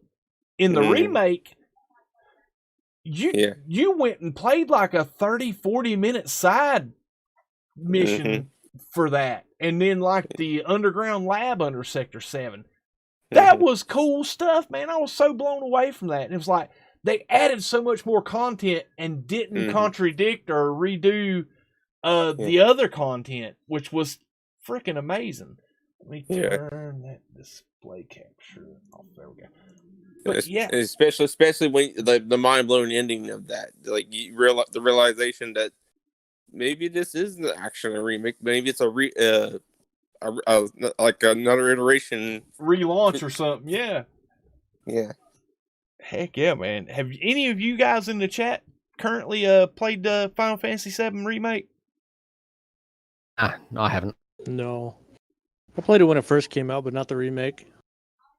Yeah, I attempted it on the PS1, but then I found another game on the PS1 that progressed all the way through the PS3. So nice. Final Fantasy VII is one of those games that I let y'all play for me. Vicariously. I'm with KJ on that one.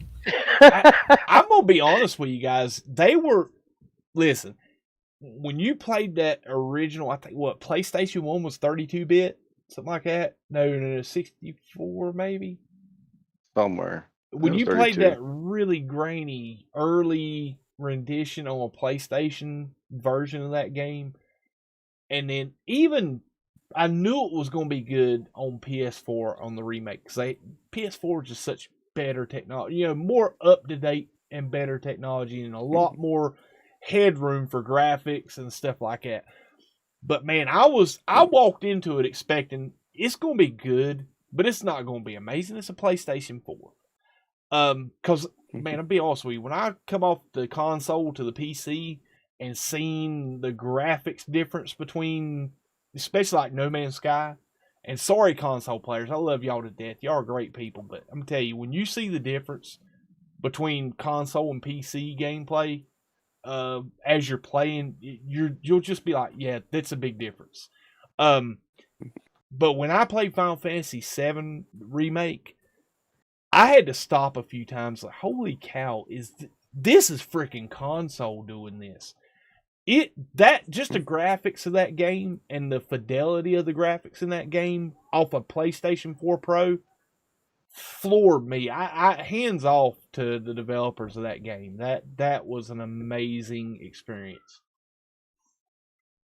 Tell you what, I'm actually like I've been replaying, actually doing hard mode. I'm actually kind of enjoying like because you get to experience the story. I mean, and then you come back to do the hard mode again. It's like like you realize like if the original game had that, like you think about it, when you beat the game in the original 5 and 7, that was it. You just started. You could just start over and you just start from scratch. But like I was always thinking, like imagine if back in the day you beat the game. Now you go back to this. Hey, now I got this nice little challenge mode. You can try to beat this. But yeah. I've been trying to get. I'm not. I didn't make far of it. I think I'm like chapter 3. I know, it's tough and hard, man. Well, listen, Dark Lord, man, I've known you for a long time, bud, and like I said, Nova. Very cool Answer's guy. Nova. Yeah, Answer's Nova. Dark Lord's been with the channel for a very long time, and a great guy, and a very good supporter of the channel. And I want to ask you, same thing I've been asking everybody, what in 2020 has been your greatest joy and on the flip side of that coin, what's been your greatest regret or the thing you wish you could change in 2020? Well, I mean, for where I stand, the greatest joy is watching Gek fall for my trap. Oh man! Oh man! Priceless. If you hadn't have told him that the uranium was gold colored, he wouldn't have gone in. It's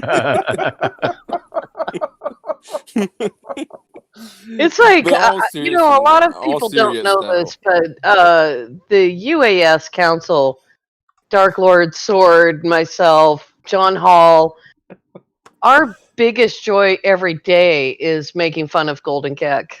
Uh-huh. Yep. He's an Agree. easy target. Sounds like Gek is me in that verse. Oh, he is. All right, go ahead. Gotta have one continue, every Dark go.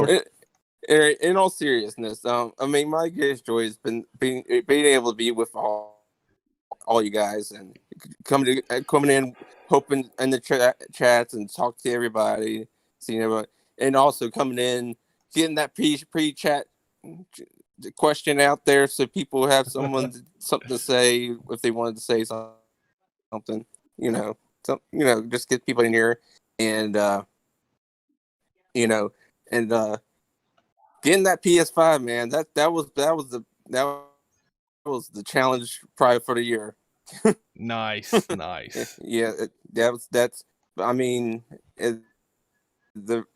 really any regrets really. I mean, it's seen the pain and suffering other people has been experiencing, and I've been out there on the streets, seeing what people have been dealing with, and it's things are going to get better from here.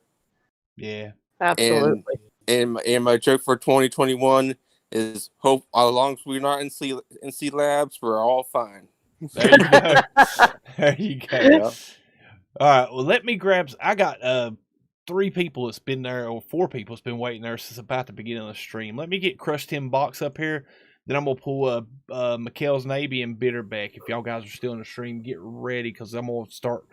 I'm gonna get Crush in, and I'm gonna go take a quick restroom break, and then start rapid firing some of these. Oh, moved into the wrong column. Hang on a second. Hold on, Sword. Let me get a grenade if you're getting ready to bring Crush in. Oh, get the grenades out. Uh-oh. Grenades. What's up, Crushed in Box, buddy? How you doing? Hey, what's up, everybody? Happy New Year, man. You too, man. Happy New Year, everybody. Now, Crush, man, Happy you've New- been you're a multi gamer game playing person as myself. You've played quite a few of these games we've been talking about tonight, haven't you? Yeah, man. I played all those games. Heck I've been yeah. playing No Man's Sky since it came out, kind of on and off, but Star Citizen I really just started playing this year. Nice.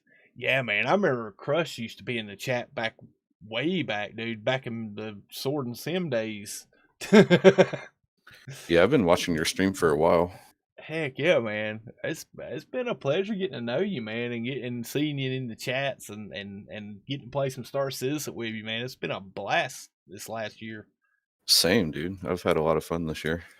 Heck yeah. I know you Walt's probably regretting you ever started playing with me, but I was thinking about that. I mean, yeah, I could have spent less money, I suppose, but honestly, I don't really regret it. It's a fun game. I'm happy to spend money on it, honestly. I don't know. Heck yeah, man. That might be a controversial, but hey, whatever. Well, honestly, man, I was going to bring that up a little bit tonight when we got to talking about Star Citizen. I started in on it a little bit about that Montoya video and that kind of, I'm going to call it like a hit piece or journalism piece, but people like to criticize. It's easier to criticize than to build up.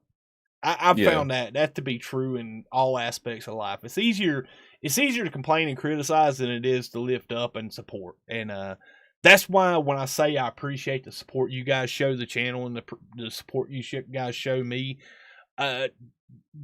that's why I can never say thank you enough, because I know it's not easy to lift up and build up and support. It's easier to tear down and demolish. And you know, and there's been a lot of naysayings. I mean, what, Star Citizen's been developed, 12, 15 years, something like that.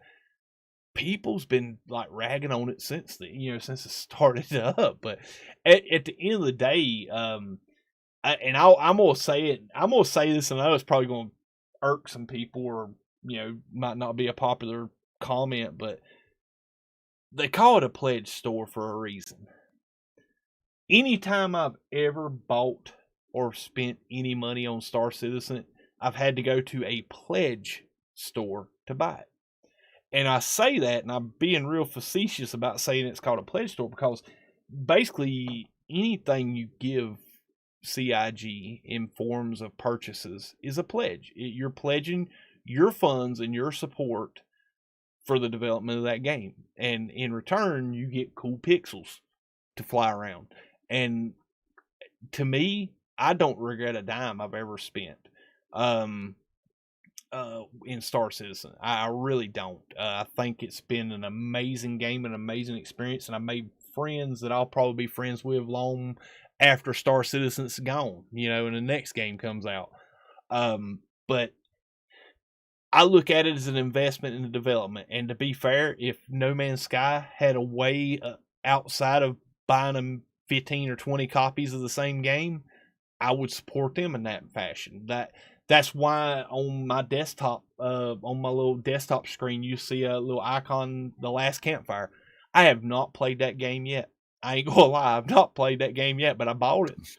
And the reason I bought it is because it's a Hello Games game, and if they release another game, I'm gonna buy it, even if I'm not gonna play it, even if it doesn't interest me. I'm just gonna support their studio, because that's my way of showing my support for what they do. And that's how I look at in-game or the ship purchases with Star Citizen. It's a pledge. You're pledging your funding for that game. You guys support me financially, and you do it not because you feel like you're getting something from the content. You're doing it because you're enjoying the content and you want to support more of it, Yeah, absolutely. I can't believe you haven't played it yet. I know, dude. Seriously, man. Every time you were on about it for so long, and then you still haven't. You bought it and you haven't played it. It's like, you haven't unwrapped your Christmas present yet. I know, dude. It's like every time that I sit down, at this PC and I got a few free minutes, I got 3 projects. Every time I go to click on it to open it up, I'm like, oh crap, I gotta do this, I gotta do that, I gotta do this, and I gotta. It's like, man, there's just no time. It really isn't, man. There's games I've bought and downloaded onto this PC that people have asked me to try, that I've actually bought the game and have never logged into. I got Grand Theft Auto 5 on here. I got me and Coach. I've been promising Cope and we'll get in and play some Ghost Recon Wildlands with him. I just bought and downloaded that game's great. Yeah, I mean, I got Anthem. Anthem I've tried to play. I can't get into it, and spend the time to get into it real deep. And it's like, there's a lot of games that it's like, man, I'd love to have the time to sit down and play. I just don't have time. and that's the way it is with Last Campfire, man. It's like, man, it looks like an awesome game. It looks like it'd be a fun playthrough, but it's like, man, I just don't have time to get started. And it's like, I wish I could. I get sucked into those Steam sales, man. Like, I have so many games on Steam that cost like $5, and it's like, it was a game that, I was like, oh, it looks cool, I'll play that someday, and then years later I haven't even installed it. All right, they've got Portal 1 and 2 on sale for like $4 or something. Ooh. Oh, those man, are great. All right, well, KJ, I'm gonna ask you to help me out and co-host real quick. I am going to pull up Bitterbeck and McKell's Navy, and I'm going to slip off real quick to the restroom, and I'm going to let you shoot the same questions to them and get the. I'm going to be listening in, but I'll be right back. I'm going to pull these guys up real quick, and I apologize because I know I want to talk to y'all guys, but I want to also try to get y'all up here so we can get these, because we got like an hour left. So, all right, I'm going to pull up Bitterbeck, yeah, and then McKell's Navy, and I'll let KJ get you. All right, welcome to it, guys. I know Bitterbeck's muted. He may unmute here in a second. What is up, McHale's Navy? Hi guys, Happy New Year. How's it going? That's what I want to It's going try to good. get y'all How you up guys here doing over there? Because we got like an hour left. So, all right, I'm gonna pull up Bitterbeck. Yeah. Yep. And McHale's Navy, and I'll let KJ get you. Oh, now I'm getting it. All right, welcome to it, guys. Can you get both ears? Wait a minute. There. No, okay. Oh my God. Oh, man. You had to mute him. If y'all aren't subscribed to Biderbeck, then you're missing out on the second best intro of gaming. Game Mode says, "Hi, this is Game Mode. My name is Steve and you are my friends." Biderbeck opens with, "This is Biderbeck." I am Biderbeck. There it is. And welcome to No Man's Sky. Hey, how you guys doing? Happy New Year. Oh my goodness. I am so good.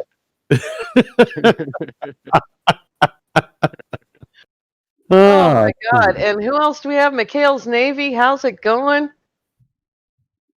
Can he hear us? Has he fallen asleep? Chaos. Maybe he did. Yeah, he was We gotta get Sword to come up with some kind of line at the beginning, like Biter there.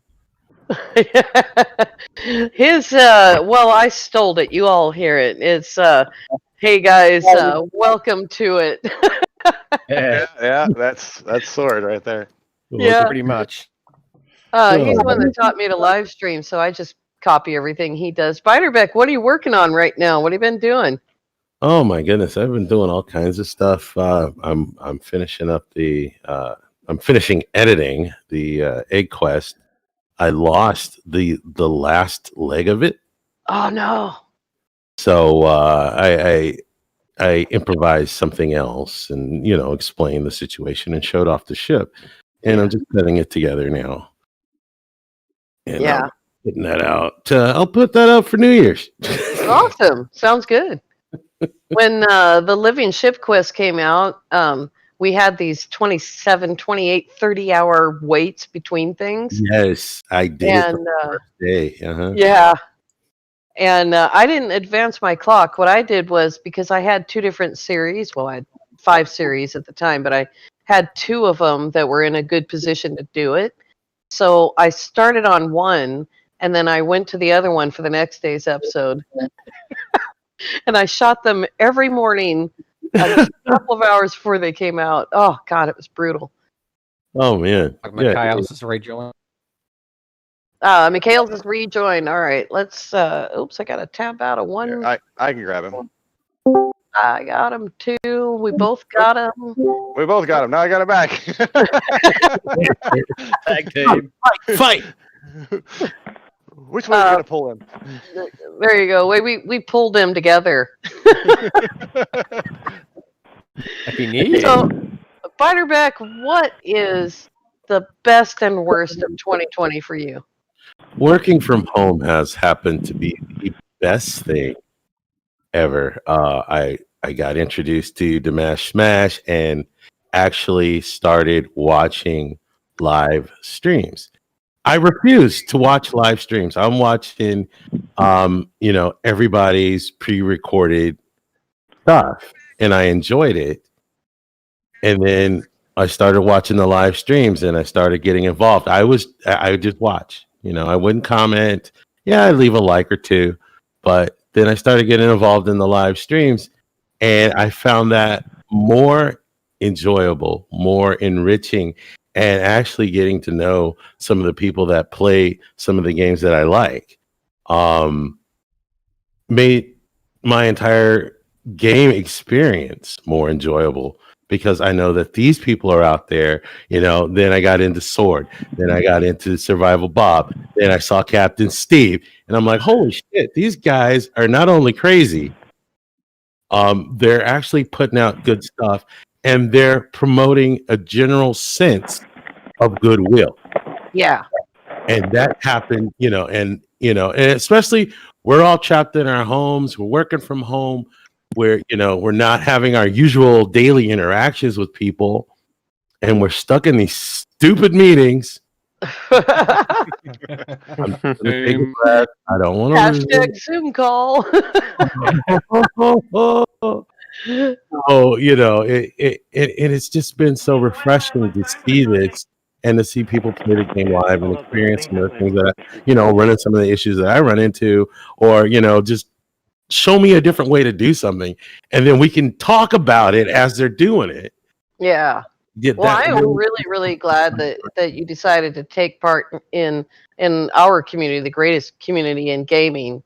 And Here. I want you to check your sub count because you're about to hit 100. No way.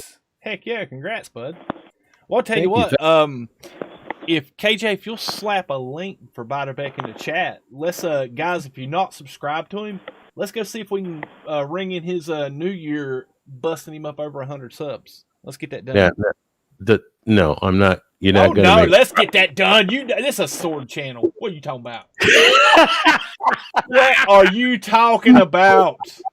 Now, look, Sword, don't pull any of your short shenanigans on me. I won't have it. Oh yeah. Oh, you don't know. Man. Drop that link in the chat. I done got the desktop up. You know what's coming. It's too late now, what's Bitter. coming. It's coming. Let's get I just that subscribed, link. so there's one more for you. Heck yeah. Man. Heck yeah. Oh, Did we lose Mikhail's again? Looks like he's have. There he is. no, He's back and forth. We're gonna have to put a net on him. Oh, dude! Nice job, man. 101. As soon as I jumped in. What? And Oh my God! Congratulations, Biderbeck. It is awesome to see that. 4. I appreciate it. Yeah, guys. Heck yeah. That's what coordination is all about. Welcome to it. Thank you. I just refreshed. It's 104. Awesome. Yeah, Congratulations. 104, man. Congrats, man. Happy New Thank Year. you. Mikhail's Navy, say hello so that we know you're actually there. Yeah, I'm here. There he is. Hey, buddy. There Welcome he to it, is. man. Welcome to it. And I know I let KJ take over there for a second for me. I had to go run. I had a lot of coffee for the stream, guys. So you can ask the guys that was in the Star Citizen chat when I first got on. You drink coffee? You didn't drink any Red Bull? No, I'm actually trying to get away from the Red. I mean, Kick it and have it. I love Red Bull, but during the Christmas, I ordered a lot of stuff over Amazon for presents and stuff, and had it all shipped. And I was going back and reviewing my purchases a week or two ago, and I looked at like my purchase history, making sure all like the presents were being shipped and when they was going to arrive and stuff like this, and I looked and seen how much Red Bull I bought in December. Guys, I bought 3 24-pack cases of Red Bull by the 3rd week of December, and I looked over in my little mini fridge and I had like 4 of them in there, and I'm like, I've drank almost 72 Red Bulls at home now. Oh my God. I drink them during the day at work too, and I'm like, my kidneys are screaming, stop it! And so part of my Christmas presents I bought. I just called Mrs. Sword. Everybody gets Red Bull for Christmas. I called Mrs. Sword one day. I said, you know what? I think I'm going to start trying to drink coffee and get away from the Red Bull. Do you mind if I stop and pick up one of my presents from you? And she's like, yeah, go ahead. Save me from a trip to the store. So I bought a Keurig K-Cup machine that would fit on my desk. So now I got a coffee machine right here beside me that does the K-Cups. And I got the big box of Dunkin' Donuts K-Cups on top of the mini fridge. So I'm trying to be healthier and drink coffee instead of Red Bull. You're going to be making these coffees live during streams? Yeah, I actually was thinking about making a cup just now. Has it got one of those foam things on it? So all we're going to hear is no. Well, the guys on the Star Citizen, they know when I'm making a cup of coffee. It is kind of loud, but yeah. Mikhail's, man, how have you been? And before I get started on Mikhail, I do want to say, Biderbeck, dude. From the bottom of my heart, I'm sorry I've been mispronouncing your name for like a year now, dude. Now that I hear you say it, I like, oh crap. It's I'm fine. terrible with names, but so I do apologize. It's absolutely fine. I like when you say it. Hey, Bitterbeck, how you doing? Welcome to it. Don't feel bad. I've copped that one too. What's Z-Hunt? So difficult. What's Z-Hunt talking about? Yeah, as I called Junt Z-Hunt. Dude, I called him Z-Hunt so much that Zane had a hard time calling him Junt. I always thought it was Z-Hunt too. My apologies. I can't even say it right anymore. You guys have stuffed it up. I got an MP4 from Junt one day of him trying to pronounce it, and he can't do it. Oh man, that's how I learned how to start calling him Junt. Is he sent me a voice recording of him saying his name, and I'm like, oh crap. But McKell's Navy, buddy, how you been, man? Not too bad, mate. Not too bad. Great to be on here. How's your 2020 been with gaming, man? No Man's Sky, man. I know you're part of the No Man's Sky community. Man, dude, let's talk about it, man. What's your favorite features of 2020? Favorite update? Oh, geez. Yeah, I'm struggling to remember at the moment because it's been a good couple of months since I've even been able to open the game up. Oh, no. In fact, I rebuilt my machine nearly 2 weeks ago now. I don't think I've even reinstalled it, I've just been so busy with a new job and new house, and 2020 has been a big year. Just to understate things for everybody. Yeah. Oh, man. Oh, goodness gracious. Well, let me ask you this. In 2020, what's been your greatest joy and your greatest regret, the thing you wish you could walk back and do over? Let's hear it. What for 2020? Greatest joy, probably the house I just bought. Heck yeah! Congratulations. Yeah, it's really good. Pushing 40s and just got my first house. So having a place you can actually call your own, that's something, I think. Very nice, dude. That's a big milestone, dude. And man, I'm tell you what, I don't envy anybody that has to start the process of buying a home. I'm tell you what, I don't think I've ever signed my name as many times as I had when I signed for my mortgage. That was a brutal experience. And but man, heck yeah, big milestone, man, and congratulations. Thank you. Yeah, biggest regret. That really is a big one. I've been thinking about that since you started asking people. And I gotta say, I think it's all the people that I haven't been keeping in contact with this year. Just, life's a box. Mine's just been so full of stuff that there's been a lot of people I haven't had room for, and I wish I had it. Yeah. Oh, I agree, man. It's like, man, it was January, and it felt like that was 2 weeks ago. And it's like, where'd the year go? It's funny. This year has been a hell of a decade, and at the same time, you're exactly right. It was only just January, wasn't it? And yeah, it's funny how it can be the longest year and still be over so quickly at the same time. Exactly, man. Exactly. I'll tell you what. Watching some of those things that the year in you or whatever, and you go, was that really this year? And it seems like a lifetime ago. So going. Yeah, I've been thinking about that too.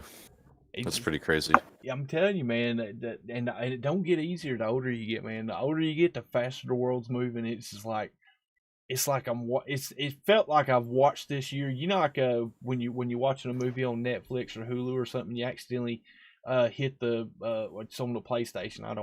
I use the PlayStation for that stuff, but you accidentally hit the two bottom buttons on the controller, and it either fast forwards ×2 or rewinds ×2. That's what this year's felt like. It's felt like I hit the wrong button, and it's just been 2 times speed the whole year. It's like, Anybody seen Tenet? No, not yet. Yeah. Yeah, that's 2020 for you there. Oh my. Well, I'll tell you what. I got JC, Hyperion, and Eagle. I'm gonna go ahead and just pull everybody up here, and we'll get to these guys because I know they've been down there in the where did it go? Oh, I'm clicking the wrong button. Not that button. Oh, somebody pulled him up. That's why. Or did he leave? No, he's gone. Wasn't me. Did I boot him out back? No, I don't think I did. I think he might have dropped out. Let's get Hyperion and let's get Eagle in here. Hyperion, how you doing, bud? Okay. I knew that was coming. I knew it was coming. Okay. Yeah. Reasonably okay. Hyperion, man, he's a dual citizen as well. He plays some No Man's Sky, I believe, and I know he's like my enforcer in Star Citizen, man. If I need somebody taken down, it's like put Hyperion on it, man. He's a killer. So 2020, man, how's gaming been for you in 2020, Hyper? As much as a roller coaster as everything else has been. Because for the past 2 or 3 years, I was really into Warframe. But the developers, they just can't seem to keep the promise to their game. Yeah, And just back in October or so, they said one last thing, and I literally just said, that's it. I can no longer play this game. I cannot support them anymore. Ah. Well, I loved that game to bits. I had a great community. And I had to say goodbye to it because I just couldn't support it anymore. Well, as someone who's our game, so I kind of feel bad for you, but I kind of don't because I'm selfish and I like hanging out with you. It wasn't long after that I started Star Citizen. Nice. As someone who's never played Warframe, what sort of things did they do to turn you away from it? They have a great core gameplay loop, but they keep adding things that they don't support at all in the long run. Like they'll add like the basics of something and then it's kind of okay it, and then they'll add something new and completely forget about the old stuff. And then people will start complaining about this stuff when you can update this, when you can update that. And eventually, like they've done it at least 4 or 5 times. They just outright removed whatever it was. And this last one, it was the core mechanic that they just completely ignored from the moment they introduced it, basically. Man, I want to take one quick second and say hi to Catherine Hubbard in the chat. Welcome to it, dear. Glad to have you. All right, and like I said, I'm just going to try to quick fire these because we're running up on a time, and I got 3 more guys here in the chat I want to get to. Hyperion, your the moment that's giving you the most joy this year, and the biggest regret that you wish you probably walk back or do differently. What is it, bud? That's tough. I keep hearing it, but it's just like the thought and the regret is probably that game, just saying goodbye to it in some ways. But like I built my new computer this year, and I got my life on track this year. I finally got a 24-hour sleep cycle. I'm brushing my teeth, which has been an issue for most of my life. I could have. This would have been the year I would have been able to spend more time with my nephews, and well, life took a change, and there's regrets with that. Yeah, I understand that. Definitely. Oh man, let's see. Eagle, is he in here? Or did he get gone? Man, Eagle's sneaking out on me. Dipped out. Yeah. Well, I guess we're gonna get JC Hysteria. What is up, my friend? Oh, what's up, man? Can you hear me all right? Yeah. Oh, yeah. How you doing today? Doing great, man. Happy New Year to you, man. Happy New Year to you and everybody in the chat. It's been a heck of a year. Yes, it is. Statement. Yeah, understatement of the year. I'm ready to see it gone. That's what 35 more minutes. I know, man. We're wrapping up the last few minutes of 2020, guys. Who's excited? Oh yeah, all you East Coasters over there. I still got 2 hours and 30 minutes left. Oh man. Yeah, no kidding. You get to hear us celebrate and make it even worse for you. Check out my new coffee cup, guys. It's all right. My neighbors are already covering the celebration. There you go. I it's didn't weird. realize you. Normally, there's all kinds of gunfire going on around my house, but today it's like really quiet. It's very strange. It fits the theme of the year. Yeah. Heck yeah, Gunfire. heck is. Man, so what you been playing, bud? I know you've been here, there, and everywhere with a few games, haven't you? Me? Yeah, man. Sorry if you hear fireworks in the background. Oh. Man, I came back to No Man's Sky and because I saw a lot of stuff that Beeblebum had been doing in the community, and that brought me back. And I really wanted to try out some of those techniques, and I guess I'll use that opportunity to kind of answer your questions. One of my greatest joys from the gaming perspective is it was just really kind of heartwarming to come back to a community that's so open and excited to see me back. And from that same perspective, I guess I would say my biggest regret was spending so much time away. You know, I got lots of games that I like to play, but No Man's Sky is always kind of home, you know? Yeah. So. Oh, I agree, man. I agree. Like I said, man, it's been it's a great community. I mean, don't get me wrong. We it's like any family where you're gonna have the black sheeps or the weird cousins or nephews or something. But overall, it's a really cool family, and people are super generous and super friendly, and I think the adversity that the game faced when it first released. Hyper, is your what is it, your webcam picking up on mine? I'm getting a little echo in the background, bud. No, it might just be interference from the mic. I'll go to push to talk. Cool, appreciate it, bud.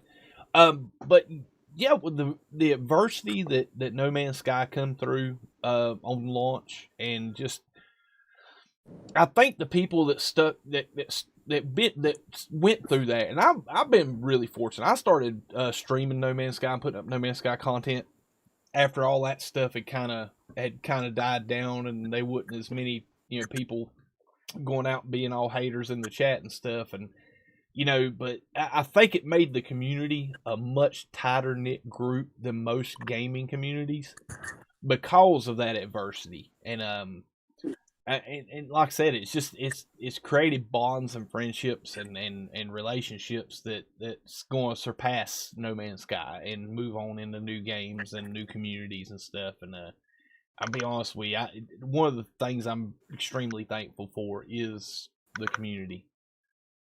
Well, that's one of the biggest things that keeps the game alive during like the off seasons. I'm one of the people that's kind of guilty of coming back whenever the hype train's going, and then I'll disappear for a little bit. But I commend a lot of you guys because you stick through it even during the slow season. You know what I mean? Just because you're a huge community leader, and like I've said it 100 times on your channel, but without your streams, I feel like a lot of the game would kind of die down and people would lose interest. But you keep it going.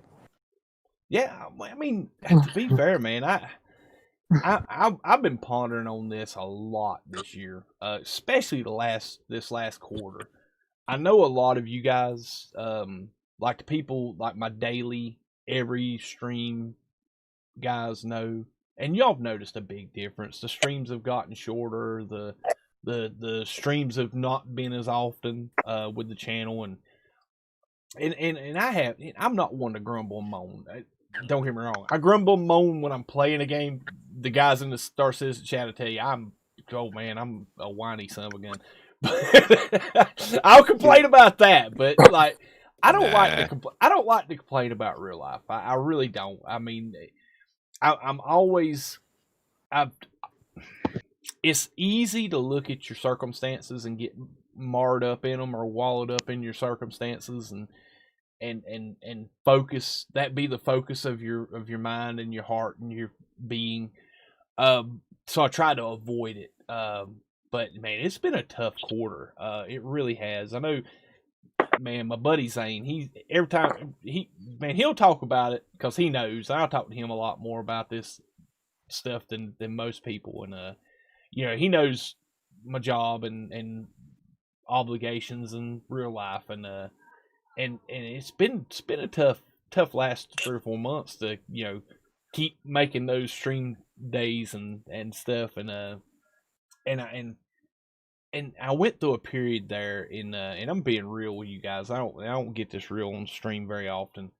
I do, but I don't. But I don't let it get this deep. But there was a period there in October and the beginning of November that I was like, really considering hanging it up and just either taking some time or just cutting out altogether for a while. And it was like I would start thinking that way, and then I would go live on a scheduled stream, and man, I'd have a blast, and I'd be so hyped up and pumped up from being such a cool stream and having so much fun with you guys in the chat and stuff, and it would carry me through, and it got to where they were carrying me to the next stream every time, and that's why when I say I appreciate you guys in that live chat, and I appreciate you guys that hang out and make time to watch streams. And granted, I don't have time to watch every stream, and I know how hard it is for some people to be able to sit down and just hang out in the chat. I mean, I really do. And I think he's talking about you, KJ. but I want y'all to know that I do appreciate it, and it means a lot to me, and how much it means to me. And like I said, that's one of the things. It's like I keep pondering. It's like, what keeps me coming back doing this? I mean, it's always been a hobby of mine. It's always been a passion project. It's never been something that I've ever tried to do as a profession or would ever consider doing it as a profession. It's always been like a hobby, something I do to kind of get away from the real world for a while. And man, it's been a blast. And I was like, and I look back at last year and like all the milestones this channel's hit and met and passed and surpassed, and it's like, man, those moments I cherish, and that's been my 2020. I mean, as crazy as the world's got, and as much stuff that could really drive you insane if you pondered on it too long, that's carried me through. That's something that's the good thing. And I got a lot of good things. I got my family. I got my kids. I love my wife. I love my kids. I love my house. I don't love my job. I enjoy my job. I don't love it. But I enjoy what I do. And I've been fortunate. And it's not like I'm like struggling and on the hanging by a thread getting through each day. But there's stress and there's stuff that weighs on me, and it's the moments where I get to spend time with you guys in my streams and hang out with you guys in that live chat. That carries me through, and that's the stuff that sustains me. And you guys talk. I've heard a couple of you guys talk about having a positive attitude, and so you guys are the one that give me that positive attitude. Trust me, if I'm left to my own devices, I'm a miserable person. It really, man. It's just like when I see goodness in y'all guys, it makes me feel better. I don't think it's too much of a stretch to say this raining one. So if people are feeling a bit down or anything like that, that's no great surprise. Yep. People are feeling like pulling the pin on something or whatever, because it's just been a stressful long year, and I think now everyone's reached that mental milestone of it's 2020 is over. People actually naturally feel lifted anyway. Yeah. Punisher, dude. Punisher just donated 2020. He said, "Get the heck out of 2020 and join the rest of us in 2021." We're right behind you, man. We're catching up. I think you said it earlier, sort of, where you said that even though it's been a bad year personally for a lot of people, it's been a great year for gaming. And I think a lot of us used, the game as an outlet to kind of just make it through, and it's whether it be No Man's Sky or Star Citizen or whatever you're playing. I think a lot of us used it as a moment to just kind of escape 2020. Oh yeah, dude, this has been one of the best gaming years of my life. I would say. I know, man. Dude, Punisher, thank you, my friend. And guys, 07 Punisher in the chat.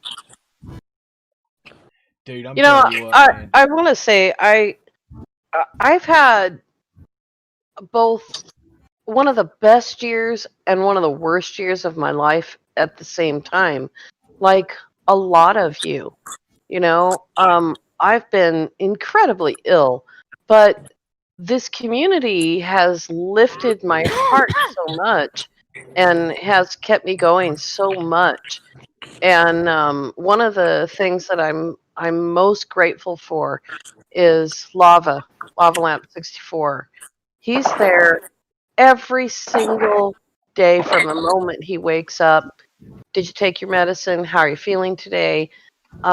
When I have a crap day, I get right into the DM with him and I just let loose, and he's right there with, it's going to be okay. Just keep going forward. That is awesome. It's a good egg, that Lava. Heck yeah, he is. We ain't gonna hold it against him when he's from New Zealand. No. I said it. No, man, he's a very, very awesome guy, and I'm gonna tell you what, that's the beautiful thing about this community is, I mean, I've met people, and I ain't gonna lie to you, I'm not a very social person in real life outside of streaming. I mean, I'm friendly in chats and stuff. People that's like, 500 or 600 miles away that I probably ain't ever gonna meet in my life, and I'm friendly like that. But like, people will say, "Hey, let's go grab lunch." I'm like, "Yeah, no, maybe not." I'm really. Well, you'd have to ask for Mrs. Sword's permission first, though. Oh, I blame. No, seriously, dude. She would love it if I make it like a real life friend. But I'm just like, I use her as an excuse, and she gets mad at me about it. It's like, quit using me as an excuse not to go hang out with friends. She was gonna let him go to the meetup. Remember? Yeah, she was gonna send me to England. If that tells you how much she wants to get me out of the house. Go away for a week. Bob Magula, dude, freaking A, dude. Thank you for the $10 super chat. He says, "Happy New Year, squad. Stay strong and safe, dude. Much appreciated, friend." But yeah, I mean, like I said, it's one of them things, man. It's this community, man. I've met people in through YouTube and No Man's Sky and Star Citizen and playing these games. That's like, I think more of them than I do people I know in real life. It's like I would do more for people, that I in this community than I would do for people in real life. And it makes me wonder what would have happened if you, Captain Steve, and Zane would have gotten together. I don't even want to think about it. Oh, I know, dude. I know. Oh, we'd have had Geck with us too, man. He was playing. Oh man, it was gonna be a crew, dude. Yeah, man. I'm tell you what, dude. That'd been a moment of history. You know what? Now that you bring that up, man, that is probably my biggest regret of 2020 is we got rained out due to the malware. Yeah. Because I ain't kidding you guys. I was really hyped to go, and yeah, to be fair, I was in shock for 3 months. After Mrs. Sword said, "Yeah, you can go." I was like, "Really? Crap! Let me ask for something next time." Yeah, but what's the catch? Why are you letting me go? No, there's no catch. Just get out of the house. Get out of here. Hit the bricks. That's it. But yeah, that was, man. I was like, because you know how I pitched it to her. I was like, "How would you and the kids like to go to London for a week on vacation? You say you wanted to travel, don't you?" "Yeah, but I don't want to go to London." I'm like, "Well, yeah, but London's a really cultural and great place, to go experience." And then she cocked that head to the side and said, "What are you really wanting to go do?" And I was like, "Can I go play with Zane over the weekend?" She's like, "Really?" And I'm like, "Yeah, really?" She's like, "Well, if you just want to go, to that, then just go for a couple days." I'm like, "Really?" She's like, yeah. And I'm like, really? She's like, yeah. And I'm like, no, really? She's like, yeah. And I'm like, holy freaking cow. And I run back here and I think I messaged Zane like 2 seconds later. Like, guess what? Oh, man. Yeah. And when I get excited, my voice goes up about 7 or 8 octaves. So.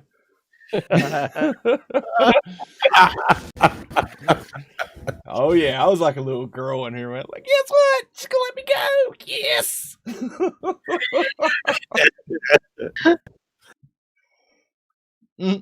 Moses, a setup. Yeah, I know, man. I know. But I mean, that's probably, like I said, out of all of 2020, that's probably the one thing I wished would have turned out different, because I was really looking forward to that. Not for like, going and getting any footage or recording or doing any content. It was just the experience of going and meeting all these people that I know through this game and through the channel, and that I've never met, that I talk to and hang out with, weekly, and never met in real life. So I was looking forward to that.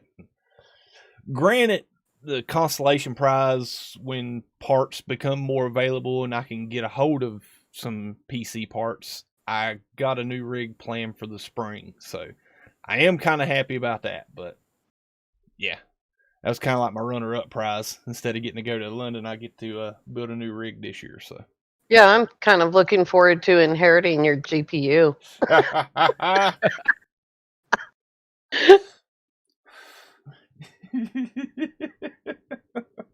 I'm not needy. Well, the reason I laugh is like, yeah, I like you, KJ, but that's the 2080. The 2080 is still worth more than the 3080s right now. I don't even think the scalpers trying to sell 3080s on eBay's wanting what I pay for that 2080. Oh man, but yeah. Oh my goodness, man. I'm gonna Hashtag rude. I know, right? Oh man, we got Awesome by default in the comms. Let's pull Awesome up. What is up, Awesome by default? Your mic is muted. I don't know if it's on. Yes, there it you is. go. What's up, bud? What's up? How you doing, man? Happy New Year's. Happy New Year. Yeah. Man, 2020. It's been crazy. Like, not just for, the obvious stuff, but there's like been a bunch of shit going on in my family and everything. Just like things have been flipped around all kinds for 2020. Yeah. And then like I start like really trying to do YouTube, trying to get footage and do editing and all that. Getting involved in Twitch with streamers like you and Testity and some others. Heck yeah, man. It's been a crazy year for many reasons. Oh yeah. So, yeah, man, I'm playing some Star Citizen with you and stuff. How you liking the progress that CIG's made this year? It's pretty good. I mean, obviously, I had just joined on 3.11, so I okay. I didn't really see everything behind that. So what you're trying to say is you're not salty about 3.9? No, because I wasn't there, so I can't say much on it. I can't believe I didn't get Cope and Tragos to laugh out loud on that one. Come on, guys. That was funny. That was some A-grade material right there, man. What? Muted, I'm laughing at you. That's what Cope was doing. Holy he's been busy. Guys, But 07 that Cope in the chat. Wow, nice. Well, even 3.11 to 3.12, like the changes they made to mining, which is the main profession that I've been leaning towards, the fact that they made all the mining heads viable, that you can actually like load it out instead of just Helix all day every day. Yeah. And then the refining and being able to like store everything into a Caterpillar so you can eventually just sell it all at once. I like that aspect. The only thing I had any problems with the 3.12 update is they should have scaled the pricing along, instead of lowering the raw price So the refined price will be the same as what you were selling it raw for. Just made the refined price more instead of scaling back to raw because make it more profitable instead of just the same, instead of just punishing those who don't do it. Yeah, and granted, it's an alpha, and this is not the complete game rendition of what's going on. It's just a testing rendition of it, and I get that, and I'm not like upset about it. It struck me when I seen them do it. I'm like, so basically, what you're trying to tell me is I'm gonna do more work for the same money. And if this would have been a job, like a real life job, that's when I was just, I'd handed them my keys and walked out. I'd be like, I'm done, Have to call someone, Yeah, I'm not doing twice the work for the same money, boss. You're on your own. and that's my mindset of it. It's like it's supposed to be a big immersive universe, and they keep doing cool stuff to the game. I mean, the refining in principle, I love. I really do. I like having an extra step. But if you're going to make me work harder, I need to get paid more. I need a raise, boss. So come on, Chris.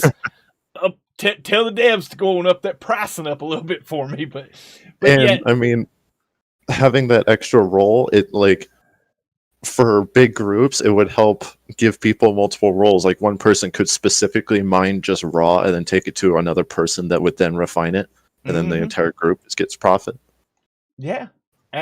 And I'm curious because, and I know I've talked to Cope about it, and he's told me more about the ship than I've read on it about that Orion. I picked up an RSI Orion during the ship show or during the expo. It's supposed to be a mining plus refining ship, so I'm looking forward to having a crew that pretty much lives in space mining and have ships coming and picking up cargo and hauling back to sell for me. That's the gameplay I'm kind of looking forward to with that ship. And I know it might be years out before that ship ever gets in game, but that's why I invested in it, and I think it'd be a cool ship. It's like nomadic mining. yeah. I mean, it's just that aspect of it, man. And don't know if Cope's wife's listening to the stream or can hear it. No, she's quarantined, dude. Okay, good.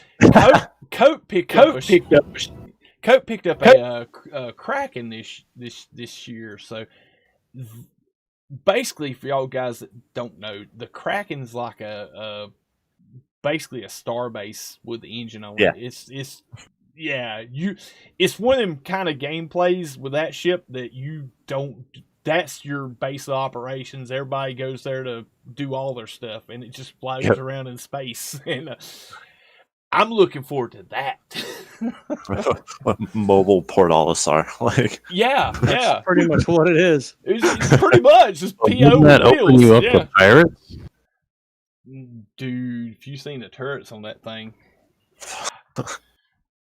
well, to be really fair. They've added with this recent 3.12 patch the Idris mission from the Miles Eckhart. And the Idris is in game for criminals too. If you get a bunch of crime stat people together at a space station, the Idris will come in and take you down. But there's also been a Miles Eckhart mission where they steal Arlington gang. They steal an Idris, and your job is to go take it out. We had 6 or 8 people on that night. It took us over an hour to destroy that Idris. I mean, that thing is insanely OP. And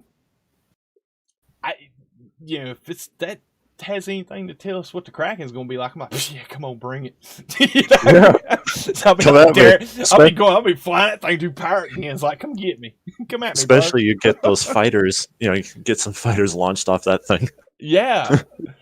You can launch fighters out of the Idris, and it did take us over an hour to beat the thing, but that was with NPCs that shoot like stormtroopers. Stormtroopers, yeah. And then have actual people in those turrets.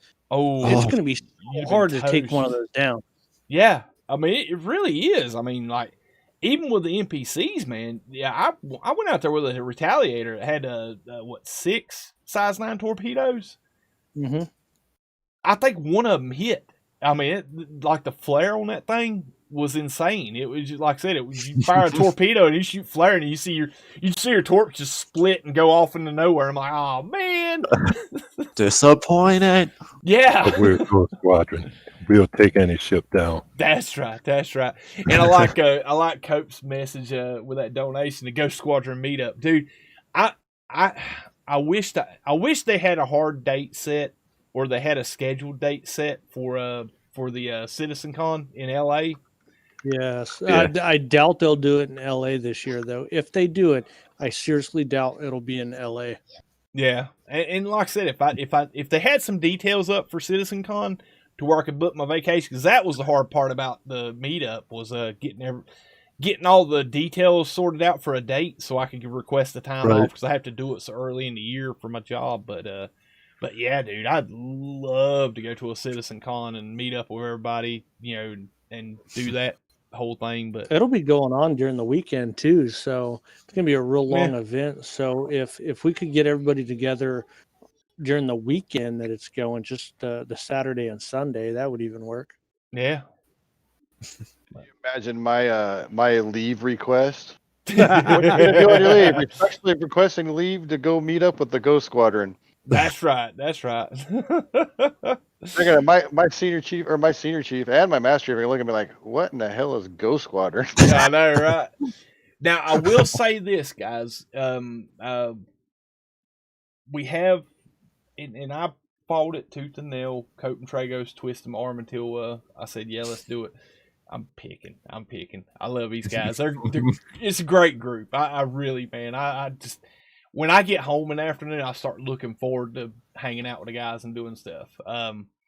But we got an in-game organization called the Ghost Squadron now, and granted, and for anybody that's interested in it, this is my conditions for membership with the Ghost Squadron is you need to be in the Discord, because I want to play with you guys. I don't want just random names popping up and becoming a member of the org, that I never talk to or never play with. That's not what the organization's about. It's not about numbers. It's not about growing it huge and being the biggest thing in the world. It's about the guys that get together and play regularly, having some kind of identification, some kind of tag, some kind of group that we can look at and say, hey, that's us, And that's my thing. And I, like I said, I want people to be in the Discord and be in the groups with us and stuff like that for it. But if that is something that you feel that might be interested in for you, then you're welcome to it. It's Ghost Squadron. I think if you go into the orgs and type in Ghost Squadron, there's like 4 that'll pop up. We're the biggest. I think it's like 18 members now. So y'all guys are welcome to join. Love to have you. Love to have you in the Discord playing with us. Anytime you see us in Star Citizen chat room, you're welcome to join in. Even if you don't play Star Citizen and you just want to check it out, pop into the live chat with us and say, or pop into the chat with us and say, hey, can one of y'all share screen? We don't mind a bit doing it. Okay. That's our thing, man. And we love doing it. So, but love to have you guys. With that being said, and I know we're running up on time, so we got like 4-6 minutes left. With that being said, I do want to mention today is the last day, last 6 minutes, guys, for the Sword Star Citizen referral program, guys. Thank you, Cope. Cope dropped a link to the org. That'll drop you right to the right site there. The last day for the Star Citizen referral program, guys, where I am giving away an Aegis Gladius. It has got 10 years, 120 months insurance on it, and it is a actual dollar amount purchase. I paid for out of pocket. Just to, if you guys, basically I done it. It's like, a lot of you guys are buying the game and getting the game and doing the pledges to get tried out on my recommendation. And those of you guys that use my referral code in the process of doing that, I'm going to do something for y'all guys. And I bought that Gladius, and basically tomorrow I'll be doing a drawing for it. I think, Caroline Kelly messaged me the other day She's one of my referrals. She said, she bought the game and played it using my referral code, but she don't play it and wouldn't want to, don't want to don't want to be in the competition for it. So that is like drop down raised your chances if you are a referral of mine. But basically, to enter that, to win that ship, you have to use my referral code, which is in any of my Star Citizen channels or chat or streams, and you have to buy a game package. The reason I said you had to buy a game package is that way I'm not giving somebody a $90 ship that isn't gonna play the game or get the game. That's to me that seemed kind of fair. So with that being said, good luck to all of you that have done it, and 4 minutes left if you guys want to do it. So. All right. Whew. I feel like I've done one of those little fast talking ads at the end of a car commercial. Right. Mm-hmm. I miss my calling in life, guys. Well, to hit on the org a little bit, I mean, I'm sure anybody that's been watching the streams, watching videos or anything for what we do, it's not just one particular thing. It's not like we're saying, oh, we're only mining or we're only doing salvaging or only bounties. We do a little bit of everything. It really just kind of depends on what people are feeling that night. And, all you need is a game package. You don't have to buy any of these real nice, big, expensive ships. A lot of us already have them, and they need to be crewed. So you can just get the game package and just ride with somebody. You don't ever have to fly if you don't want to. If there's something you want to try out that one of us has, we'll pull it for you, and you can use it all you want. That's right. Just the what is it, $45 to get in now? Yes, I think it might be cheaper than that because of the holiday sale. I think it's $40. Yeah, I think they're like 15% off right now. Sam said, took down the Idris last night with 3 Astragos. Nice, dude. Yeah, I was sitting in chat with him. It was Sandman, Rustbeard, and Turbo Life. 3 of them took down an Idris. Oh man, how long did that take? Didn't take it very long. I think they had some help from other players that are on the server, if I'm not mistaken. Oh, Rustbeard's got a Retaliator too, so he's probably dropping. Dude, we need to do that on a stream one night. I'll be on tomorrow night with Star Citizen tomorrow night. So if you guys want to join, you're welcome back here again tomorrow night. It's probably going to be I want to say it's going to be an earlier stream. 1 minute remaining. Ah, nice. Does anybody have a countdown for the? I don't know if they're dropping a ball. I don't know. I'm just using if you click on your on your desktop, click on your clock. Okay. Click on your clock on the bottom right corner on your desktop. Let's see. It has a clock. Yeah, I got the clock. Does it give a countdown to it? I mean, it's counting. Got 30 seconds. You just use the timer. Yeah. Oh, it does have 30 seconds. Nice. Cool. So we're coming up on, guys. 20 seconds. 20 seconds. At least for you depressing guys. Thing I've heard today is 3 o'clock in the afternoon. You guys are still working on 2020. Yeah, exactly. 9, 8, 7, 6, 5, 4, 3, 2, 1. Happy New Year, guys! Happy New Year to you, East Coast. I'll see you in 3 hours in 2021. We're talking to you from the past. How's the year so far? Happy New Year, future Tragos. Welcome to 2021, guys. Hey, we made it. And then we made it. Here I have West Coast still at 9 p.m. Yeah. And just remember, guys, the zombie murder hornets never showed up last year. No, that's just you, dude. Was that the killer? Not the killer bees. Well, no, I knew we was going to have murder hornets and we was going to have zombies, but I said when they crossbreed and we have zombie murder hornets, then we're screwed. We made it, guys. We made it. We're fine. What you even got to bring that up for? So it wasn't the episode of Black Mirror. All right, guys. Don't break any mirrors. Behave. Don't eat any bats. That's right. Oh, y'all, you don't eat no bats. Don't do it. You're thinking about it. It looks good. It's not. No. Don't. No bat stew, guys. Listen, the one piece of advice I want to you all to carry away from this tonight is your mindset, and you might not be able to change the outcome, but you can change your response to the things that come up with 2021. We can look at this upcoming year with the optimism and hope and compassion and love, or we can still be licking our wounds from last year. And I'm gonna be saying this, guys. It's a new year. It's a new day. It's January 1st, 2021, guys. Let's make it the best year that we can make it. And that's got to take effort. I mean, trust me, I don't wake up in a good mood and upbeat.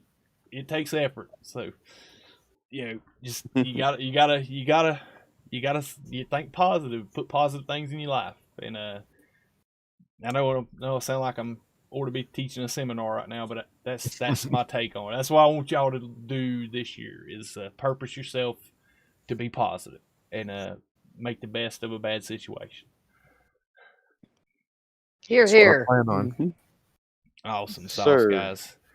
Well, and make sure no one builds anything underwater because we're gonna get trapped under there.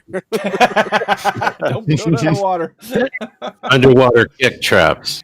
Nice. Well, I'm gonna tell you what, y'all have already seen. That's just my reference because the series I used to watch is called Sea Labs 2021. Oh, I love that show. Well, I kind of alluded to my New Year's resolution this year is to drink more of this and less of the Red Bull.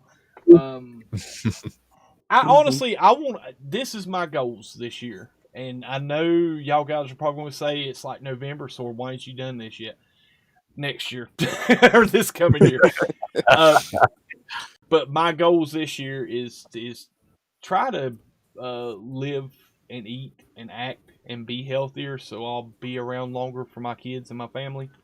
And one of the things is I'm really not right now, but before next year, I'm gonna give up the stuff that's got to get me dropping the camera every stream. I'm gonna start working on that this year, and I'm gonna start trying to get away from the with as much Red Bull. So y'all say a prayer for me, whatever y'all do to encourage people. More power to you, man, and good luck. Yeah. Seriously, good luck with that. It's going to be a guy at Amazon.